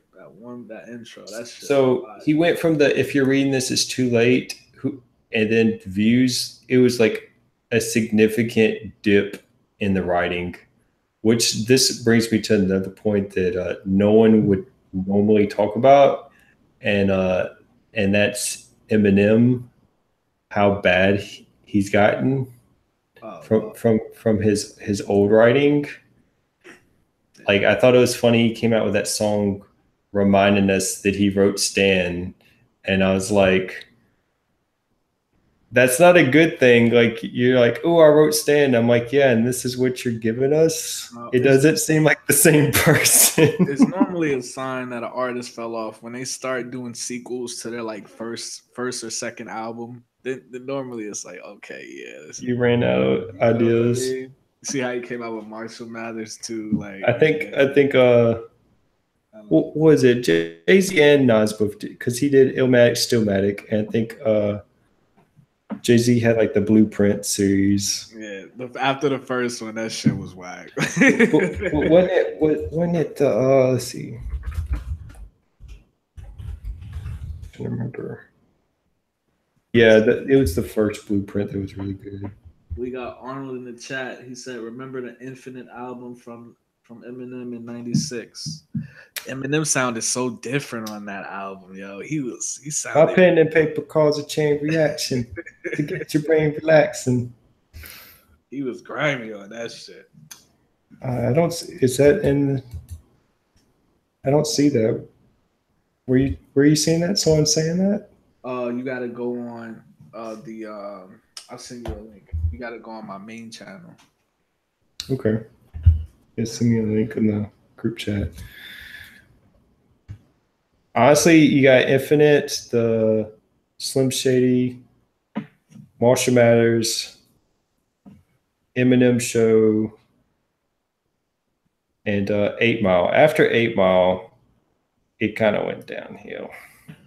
Dude, Eminem was fired. Like, he it was Honestly, this is a perfect example, though. If he had stopped at a certain point, right, people might be saying he's the GOAT. You know what I mean? right, But he right. kept going and going, and we saw him. That's the one thing with Tupac and Biggie.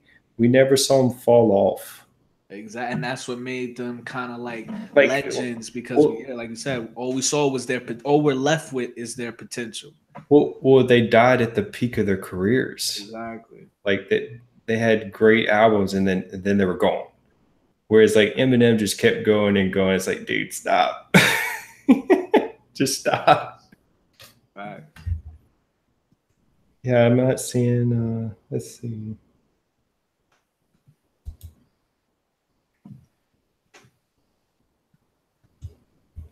So, do we have people listening? Is that I someone's? sent you the link. Yeah, it's on my Oh, you're on YouTube. yeah, it's on my YouTube. Cause Okay. I'm on Google Hangouts, but I'm live on YouTube. You know what I mean? It's fucking weird. Let's see. Do you remember? Arnold wants to know if you remember Chino XL. I heard of him, but I don't. I don't Okay, really listen to him. Chino XL, he was with the Double XL magazine, and Elliot Wilson, who's also with Rap Radar now. Um, they had like history with the magazine and stuff. So basically, remember I had talked about earlier where Eminem had that old song talk about his ex black girlfriend. Right. So Chino XL is the one that leaked that song, and he had beef with Eminem, and Eminem they both dropped diss tracks, and Eminem came out with the song "Nail in the Coffin," and it's like, yeah, he destroyed him, and it was pretty much done. It was over. Oh no, no, no! You know what? Chino XL was over the Source magazine, and Oh, so and Elliot Wilson left the Source and started Double XL, I think, and so or he was with Double XL at the time, and so Eminem started this like beef with the magazines. this dude So knows so everything, man. so Eminem and 50 Cent, they didn't do anything with the Source, and they did. Oh wait, I'm thinking Benzino. I remember he Shit, was shit, beefing with shit, Benzino. shit, shit. Well, what am I thinking? Was it been okay? Well, crap. Let's see. He said nail in the coffin was aimed at Benzino. Yeah, he's right. He's right. I'm mixing people up. So Benzino. Can you see the chat, Matt? Yeah, yeah, I can see it now. Okay, okay. So yeah, yeah. So the sauce and nail in the coffin was to Benzino, but Chino XL, dude, he's. Let me see. I could have sworn he had something with Eminem.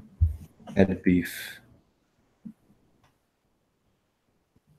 Maybe not. Actually, you know what? Tupac mentions Chino XL and I hit him heard up. about that. I remember that. And hit him up, he says his name I at the remember that. end. Yeah, Yeah, I was getting mixed up with Benzino and Chino. yeah. No, I don't. I'm gonna tell you right now, I don't like rappers who just rhyme and they don't say shit. I'm gonna be honest with you. Like DMX said it best. Um, Rhyming a lot ain't saying shit. What the fuck is on your mind? Why don't you quit? So like these guys that use big words that they would never use in day to day talking, and they just using big words and rhyming a bunch, but they're not really saying anything. It's kind of like, man, just say it. They're not saying Right, it. You know what I mean? right, And right. I feel like it's actually harder. It's easier to do that. Just like pull up a thesaurus or synonyms and just say big words and rhyme. It's actually harder to write simple and just say it in a way that any and everyone can understand. Right, right.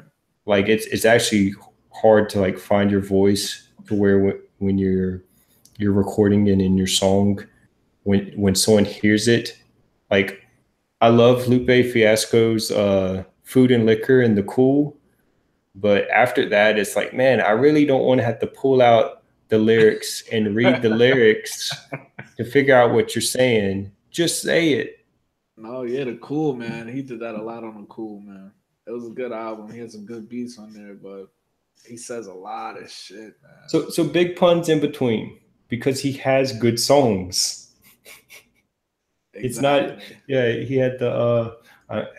I know it's like the song that everyone mentions, the one with Joe, Right, but right. that's it. But that's the good example where like, hey, look, he's rhyming, but he also has good beat, good hook. Oh Like yeah, he can do both.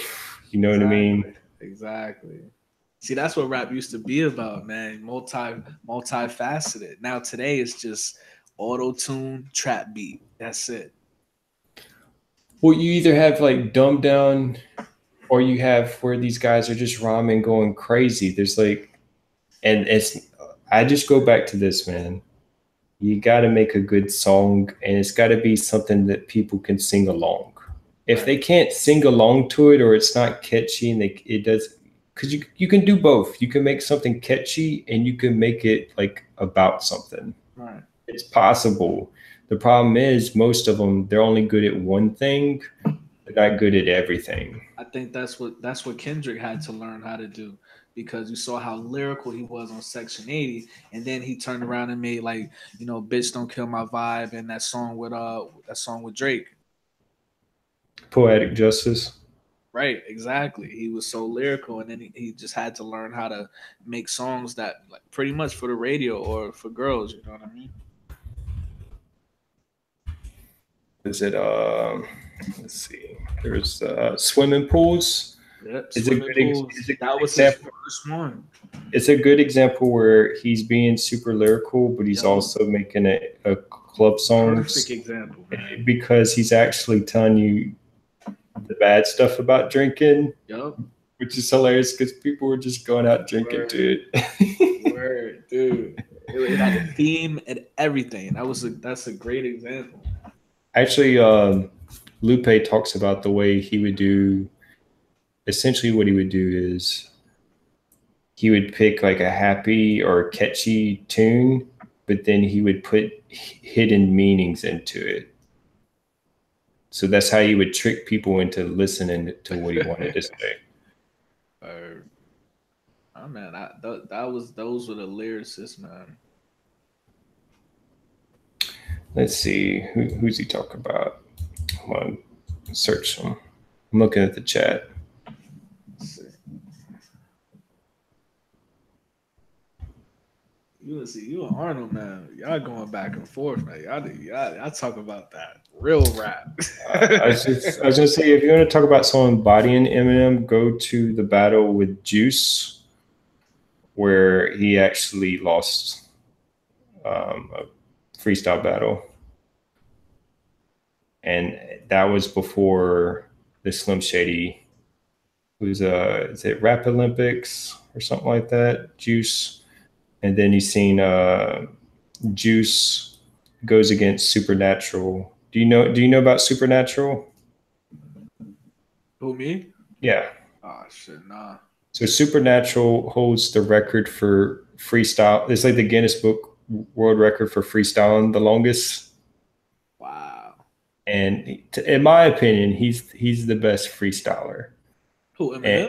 no, Supernatural. Oh, okay, that's a rapper. Oh wow. Yeah, so no, that's literally that's what he's known for is just freestyling. So at his shows, he'll go and he'll have the audience bring stuff, and he just goes down the line, and he's grabbing it, and he's just rhyming Wow. about everything that he Wow. touches, and like he's just Wow. it sounds like it's written, but it's not. He's super Bro, good. that reminds me of King Los. The way you Right, said that. right, right. That's hard, man. Freestyling, or at least in my opinion, that's hard, man. Some of it is you have to have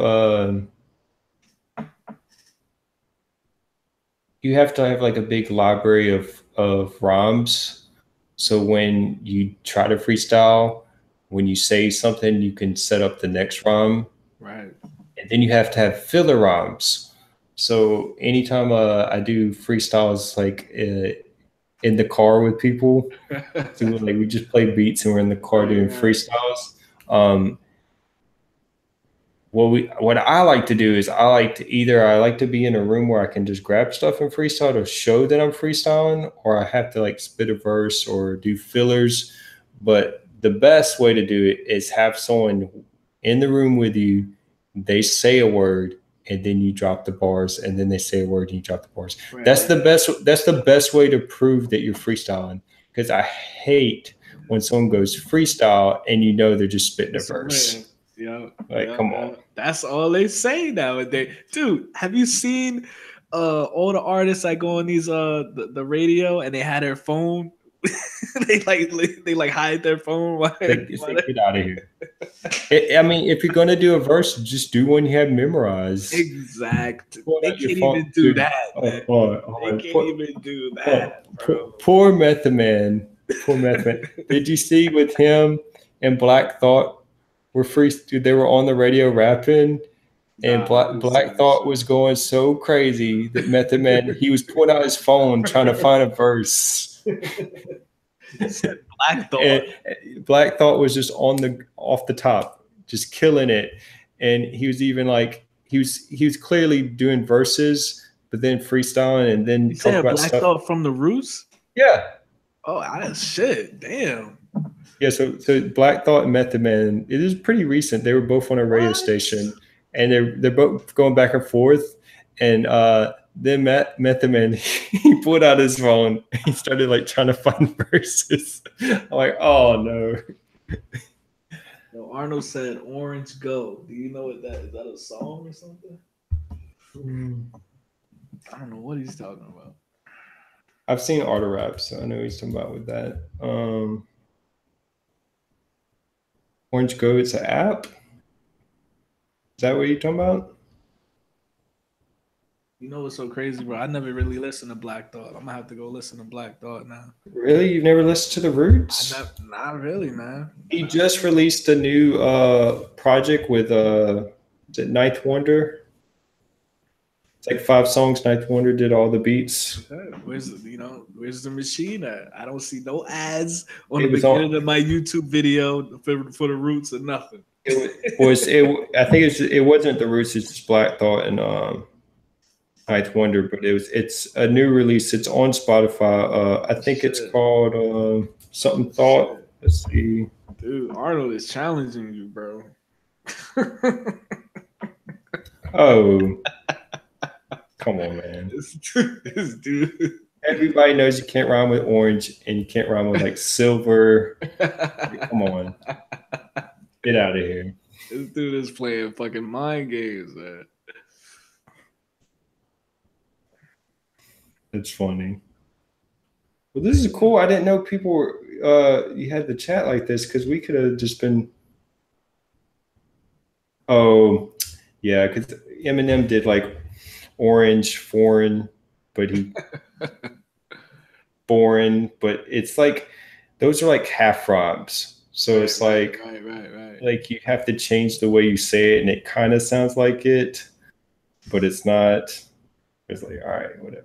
But to be honest, man, I was just trying to test this shit out. I didn't know. I didn't even know that it was gonna spiral out of control with all this fucking useful information. Like, be honest, man. I just wanted to see if it worked. I wanted to set it up and then try to play it back to make sure the mic sound good, and you know what I mean. And then lo and behold, man, this dude just comes out of nowhere with all of this. We talked about Hillary Clinton. We talked about, we went from Hillary Clinton to Black Thought. Only. This is gonna be special, man. Once I get my other boy on here, bro, you guys are gonna go. Okay. So since we got someone in the chat room, who are y'all's top 5 all time? Don't say LeBron, man. No. Rap, not NBA. We talked about that too. We talked about Jordan. Arnold, don't say Drake. I'm gonna ban you, man. If you say Drake. I'm just kidding, man. I don't ban anybody. But yeah, man, you know. You got it? Top 5?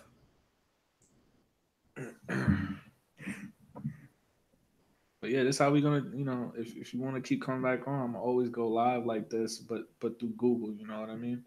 Because this is like the easiest way to do it.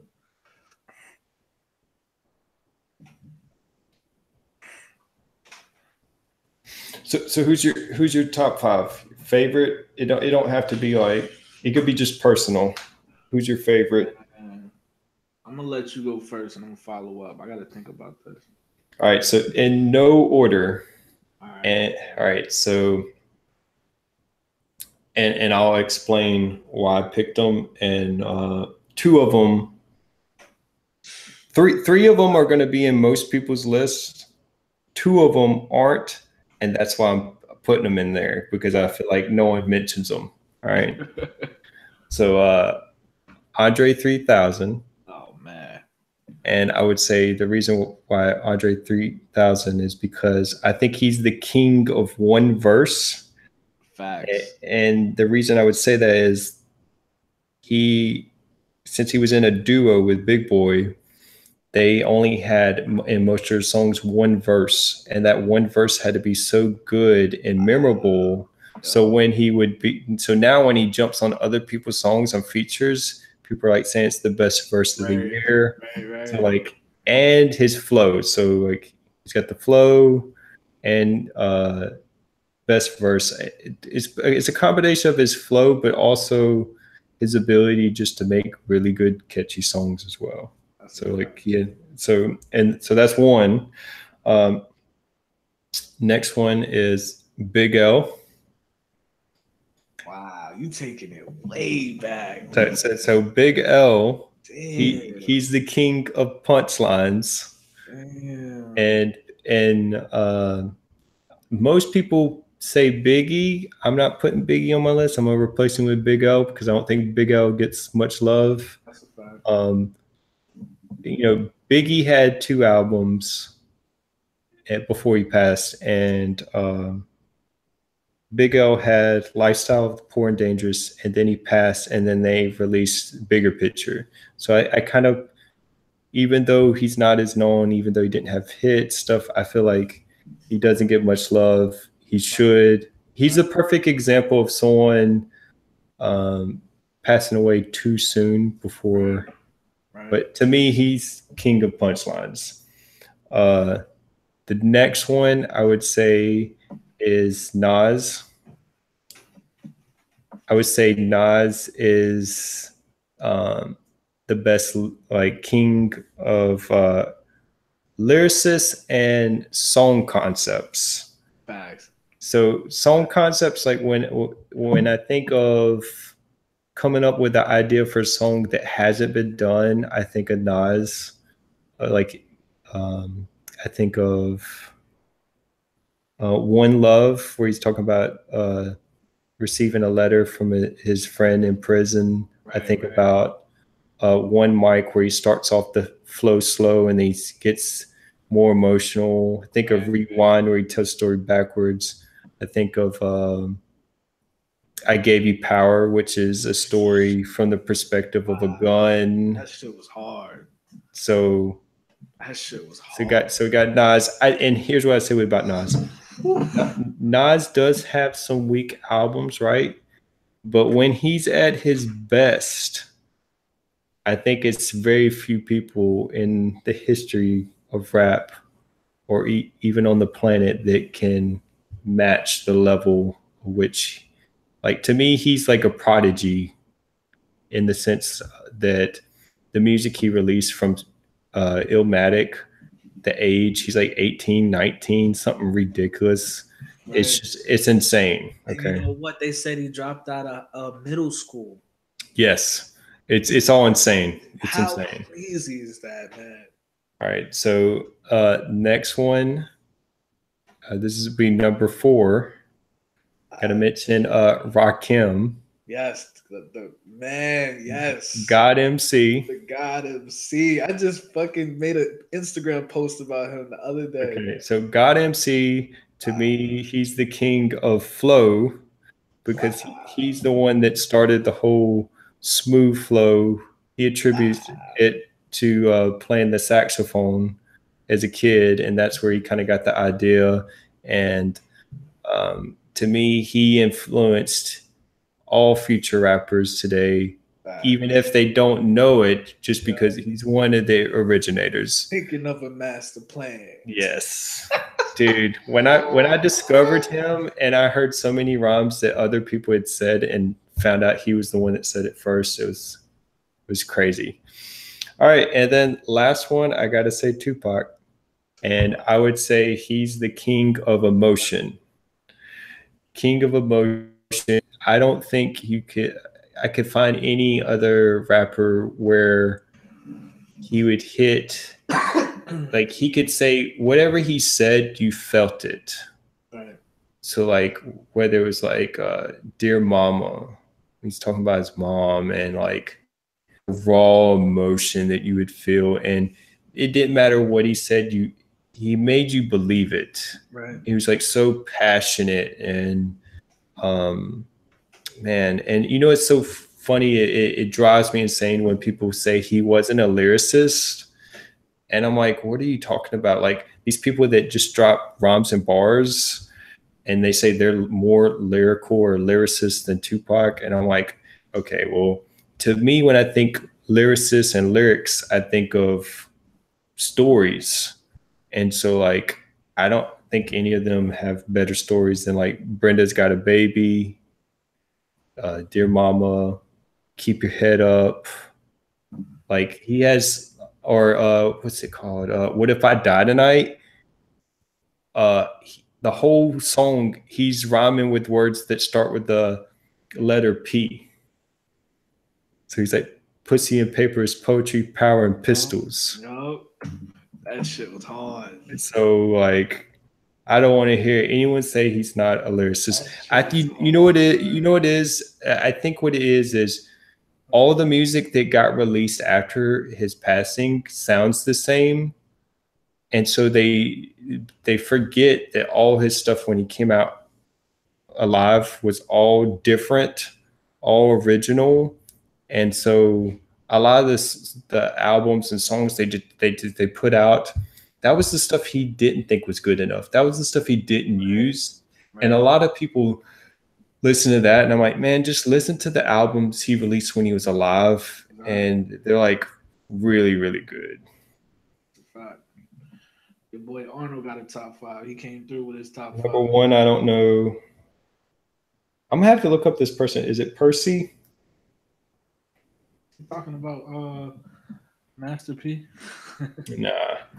Oh.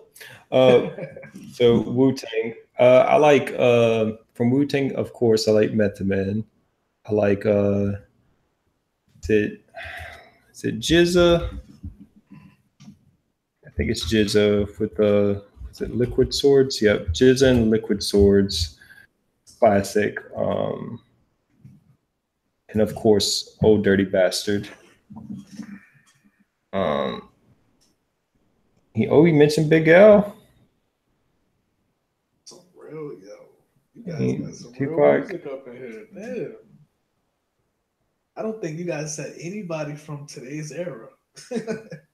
That's Oh, crazy. do you want me to do? I could do a different one with today's era. Oh nah, if that's who you feel, Those that's are who you my go with. favorite.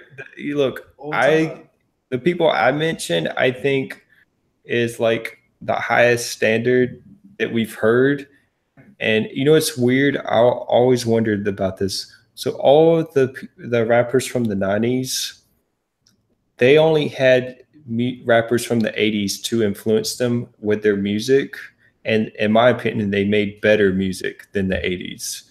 That's a fact. The rappers from the 2000s had the '90s as influence. And in many ways, I don't know if they did it as good. There's some exceptions, but some of it's from people that actually were still from the '90s era, making music in the 2000s. Right, right. Yeah, if I had to name new school, Hopefully I had mm, Tupac at number five. honestly he's the reason I got into rap. I can it was 1996 or 7 whenever his greatest hits came out. um my brother had it on the CD, and the first song I heard was Troublesome. Wow. And 98. yeah, so like I heard Troublesome, and I'm like this little kid is like a little white boy, like all A B student, and I'm hearing this guy like Wow. cussing, going crazy. I'm like, what is this? It was like he opened up a window to like a world I didn't know existed. And then after that, like I was just hooked. And then I had to go back and listen to all the albums that came out before I started listening.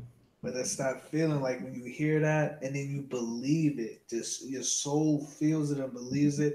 And then you on your journey. You start your journey to where you go and listen to all of their and all that energy they got to offer, you know? And but like we was saying earlier, you believe it. And today, I don't know if I'm old now or I grew up, but I just don't believe any of the artists out today. I don't believe them. I don't. My soul doesn't gravitate towards you know what I mean. Like Dude, that reminds me. Perfect line. Big Crit says, "If it don't touch my soul, then I can't listen to it." it's a fact. It's so true. It's a fact. Yeah, like well, I think a lot of it now is you have the industry, they can just grab someone and it's like cookie cutters. They just make them whoever they want them to be, and it's not really who they are. You don't have people just coming out being themselves. It's like these people coming up and they have like people telling them who to be. That's a fact. That's a fact. Yes, old school. That's off Me Against the World. Uh, a lot of people don't realize he gave a lot of love to all kinds of people. Yep. Yeah. KRS-One, uh, LL Cool J, Big Daddy Kane, Rakim, Queen Latifah, MC Light. Like he names all kinds of people on that song. That's a great song, actually. I'm gonna say my top five, bro. I'm gonna say Biggie. I'm not in no order either. I'm gonna say Biggie, Nas, Jadakiss, Eminem, Kendrick Lamar. Okay. I'm gonna go that because those are the people I can listen to every day of my life for the rest of my life. Right. So it's funny when I talk to other people that make music. Let's say you meet someone that say, "Hey, I rap too," without listening to any of their music. If you just ask who their favorite is, So, you can determine if it's going to be music you like. exactly. Dude, Exactly. this is gonna sound this is gonna sound messed up. I had a guy come up to me one time, and he's like, oh, I rap too. I'm like, oh, that's cool. Like, how long you been doing it? He goes, oh, I've been rapping for 1 year. I'm like, okay, you just started. I'm like, who's your favorite rapper? He goes, my favorite rapper is Kevin Gates. And Wow. I was like, I'm like, so you must have been listening to rap for 1 year too. Right, right.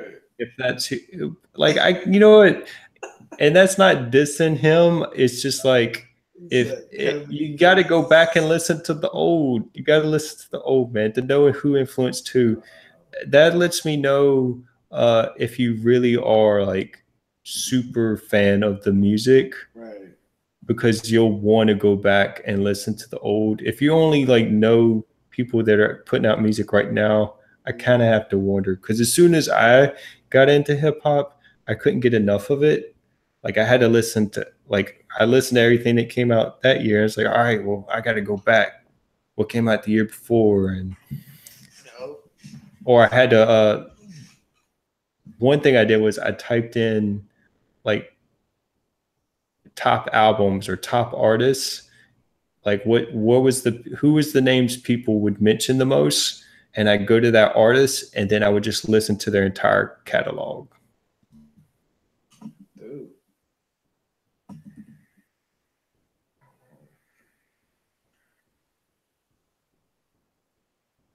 How was he saying? I would have handed him a box so he could wrap it up.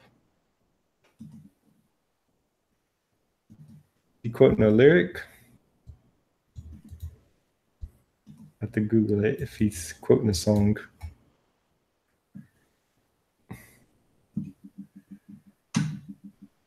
But it's like those people that they only know the best player on like a basketball team. You know, I'm like, no, tell me the people on the bench if you really know the sport. You know what I mean? Like, who's on the bench? Like, you know, I'm gonna be honest. I don't know. I don't know anyone on LeBron's bench. Shit, I know Rodney Hood is on the bench. Oh I god. know fucking a whole bunch of motherfuckers making way more than I do is on the bench. Have you seen the dude? He does like the little YouTube videos. Let me see. His name's like Super Dreams One or whatever. Nah, I never heard it like that. So he like reenacts. He's like he does comedy videos. So like he's just in his house and he's acting like LeBron. So it's like LeBron after game one. Oh, he has the fake beard.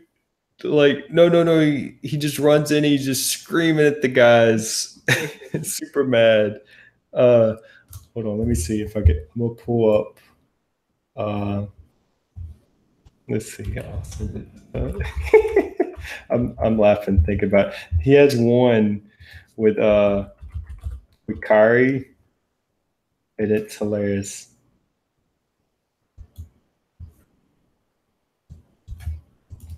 You have to check this out later. Well, you might be able to pull it up on the stream. I don't think you'll get flagged.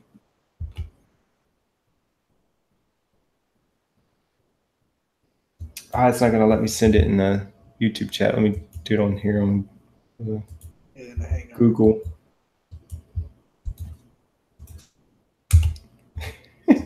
Fucked up, man. If I thought we was gonna be on, I should have sent out like tweets and shit. I'm kind of glad nobody was listening to that Hillary talk. I don't need. I don't want. Yeah. I don't need the deep state on. Don't kill me. Don't send your shooters, Jay. Don't send your shooters.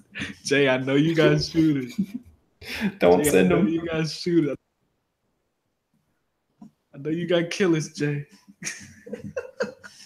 Oh, I love Kanye. I might name my dog Kanye. Dude, you know what's so funny was people would just call that a rant to dismiss what he was saying. That's what they did so many times. Like, he's crazy. And they would just do snippets of him screaming. And if you weren't listening, it's like, yeah, he does seem crazy. I'll admit to this. I think the way he did it, like the outlet he chose, was wrong. But if you sit down and just listen to what he says. Wait, why do you feel like that? Because wasn't he going on those rants at his own concerts?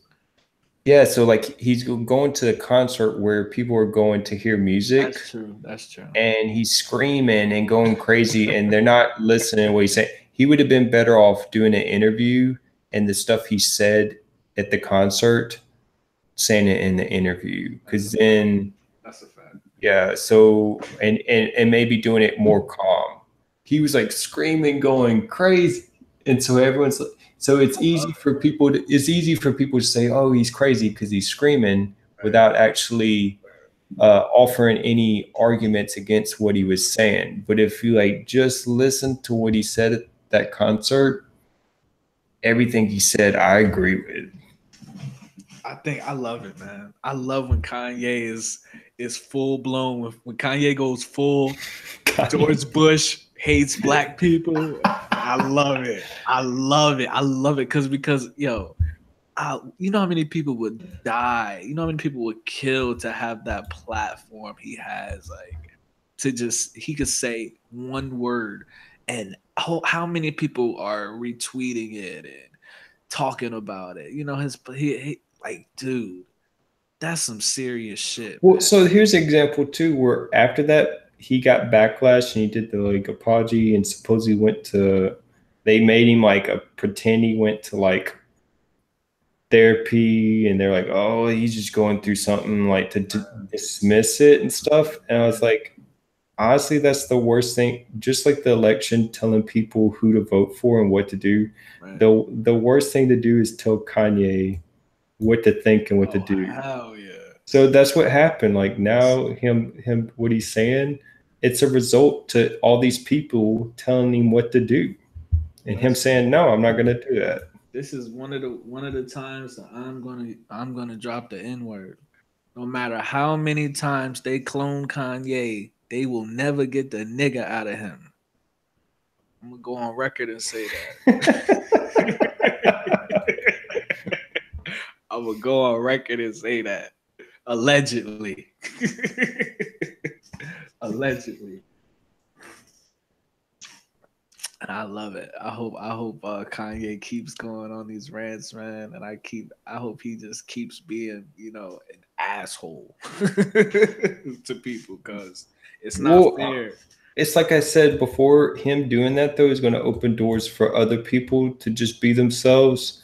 And right now we're in a situation where people are kind of afraid to say something because they're afraid they might offend someone, they might step on someone's, you know. So now it's kind of like between like censorship and it really, in my opinion, it's like freedom of speech. you're trying to like silence people. And Yeah. so in my opinion, I think with freedom of speech, you have to allow people to even say stuff that's wrong, and Facts. and just trust that the public is going to denounce it. You can't like if, for example,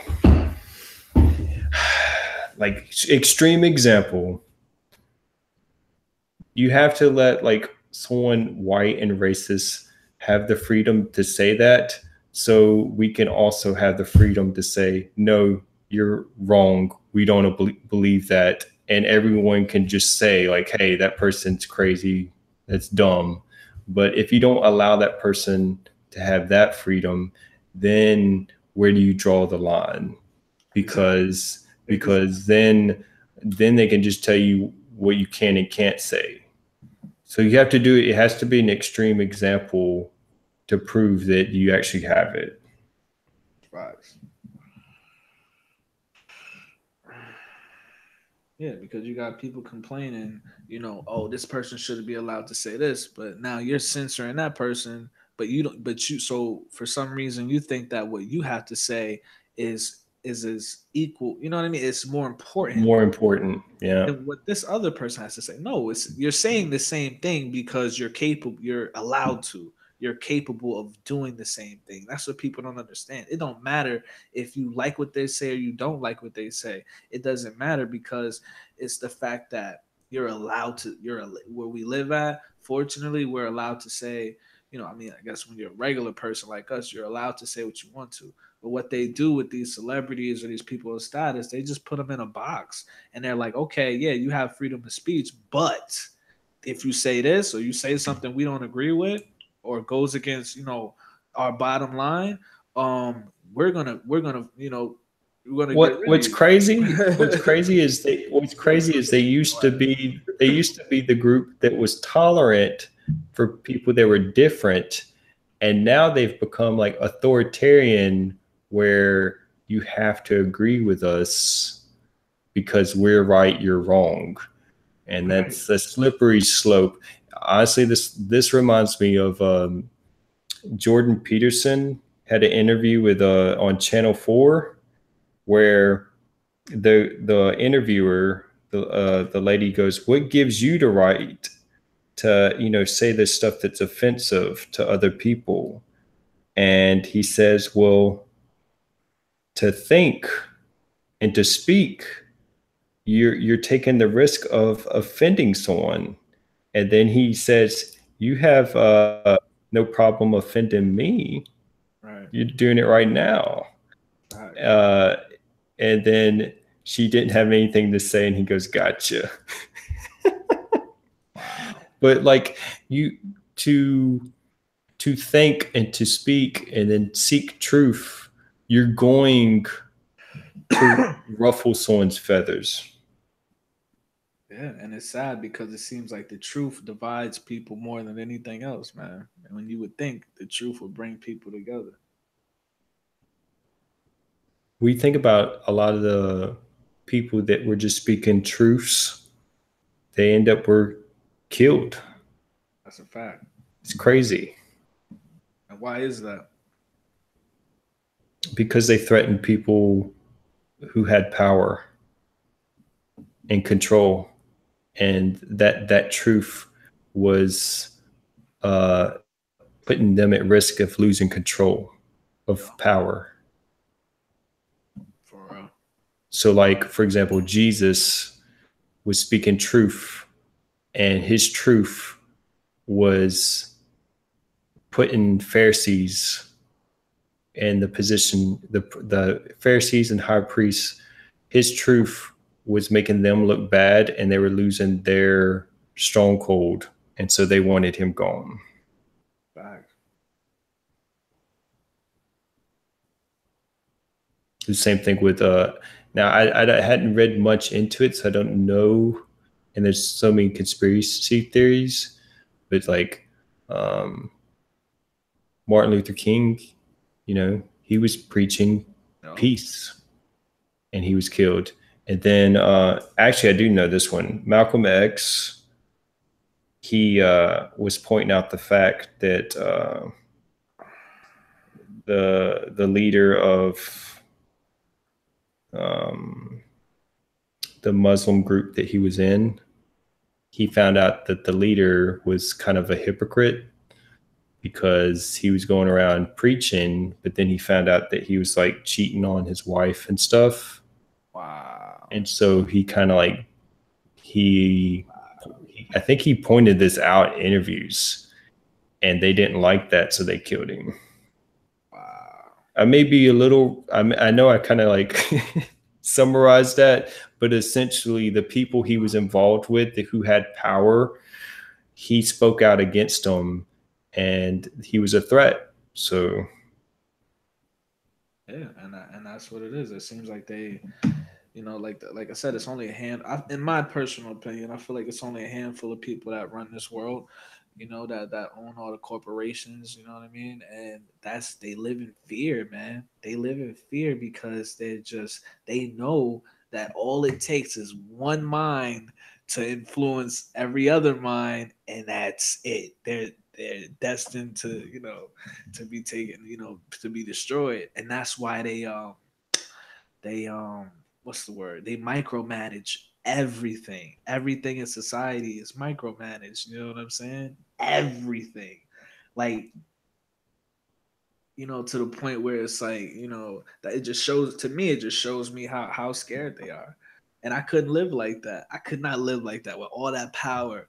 Every day I'm scared to death, and you know what I mean. I'm coming up with all these tactics and all of this shit to control people. Like fuck that, man. I'd rather be how I am now, broke as hell and free and happy, free to a certain extent and happy. You know what I mean?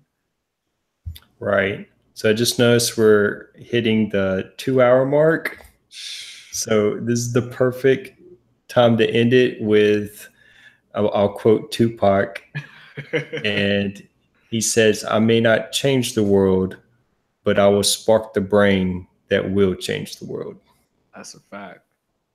How the hell did you see what time? I can't even see how long we've been on here. So if you go on YouTube and you go to the beginning of the video to the left, you can see how long we've been streaming. Wow. That's nuts. Well, this is happening. This is what happens when you try to do a test with Matt, man. We'll have to put. Well, actually, no. Wait. No, it says started streaming 4 hours ago. Nah. No. I wasn't no 4 hours ago. Was it? 2 hours on my phone. Okay. It said started 4 hours. I was say we'll have to put a time limit on this. Right. Nah, so who are you thinking about having on? Who's the other person? I got my one of my boys. He's a content creator on YouTube too, man. He's like an older dude. I think he's I don't know. I think he's in his 30s or his 40s. But we all talk about the same type of stuff. You know what I mean? Like real life stuff, sports, stuff like that. So you know what I'm saying? I'll send you a link to his channel so you can check him out. Yeah, send it on the Google. But I think it'd be a good mix, man. And I really wanted to try to get like maybe like just a panel of like 4 people to start it off. But I mean, you got so much goddamn information, man. I'm like shit. And, I'm not trying to suppress you like that. I got one thing wrong with it. I mixed up Chino with Benzino. Hey man, even well, I was gonna say even God make mistakes, but that's debatable.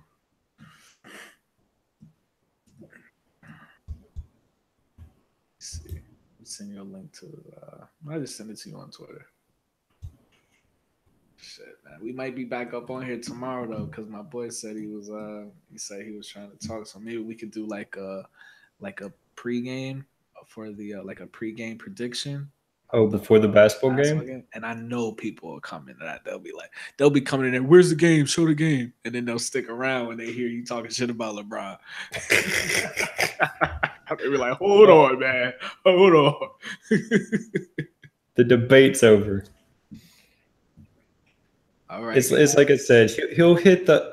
I guarantee he will be top one, top two all time stats on like scoring and stuff. As long as he don't get injured and he stays playing, he will hit those, but he will never achieve.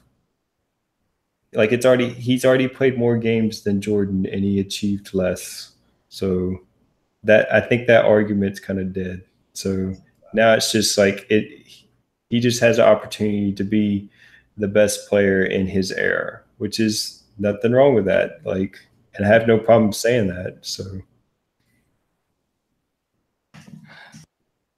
all right, Matt. Give him your information, man. Tell him where to find you and what's going on with you before we get up out of here. all right, so you can find me on YouTube under M.A.T. It stands for Matthew and Trey. That's my YouTube channel. Let's see. And my Twitter handle is MAT underscore YOU. When's the album coming, man? Well, so right now I'm building a home studio because Oh shit. I'm tired of collaborating with other people because they're not dependable, and so and I've gone through like three different people, and the two of the people I started with, they don't even do it anymore. So this weekend I started building the booth, and I ordered some parts. So what I'm gonna do is, as soon as the studio's made, I'm gonna do a little video, post that on YouTube, and then I'm gonna start recording for my follow up album. I'm hoping to get that done this year. What I'm gonna do is just not uh, put that many songs, maybe like 10 songs instead of 20. So I'll hopefully what I plan to do is, as I record the songs, do like making of videos Okay. and release those and the songs as I make them, and then by the time all the songs are made, just release them as an album together and do some music videos. All right. I don't know about 20 songs, man. You channeling your inner Joe Button. I don't No, know. no, no, no, no, no. So the first album was like 20 songs. That's why I'm like, all right, That's the well, greatest hits. all right, let's do 10. Let's do 10 songs. We could do that this year. Got you.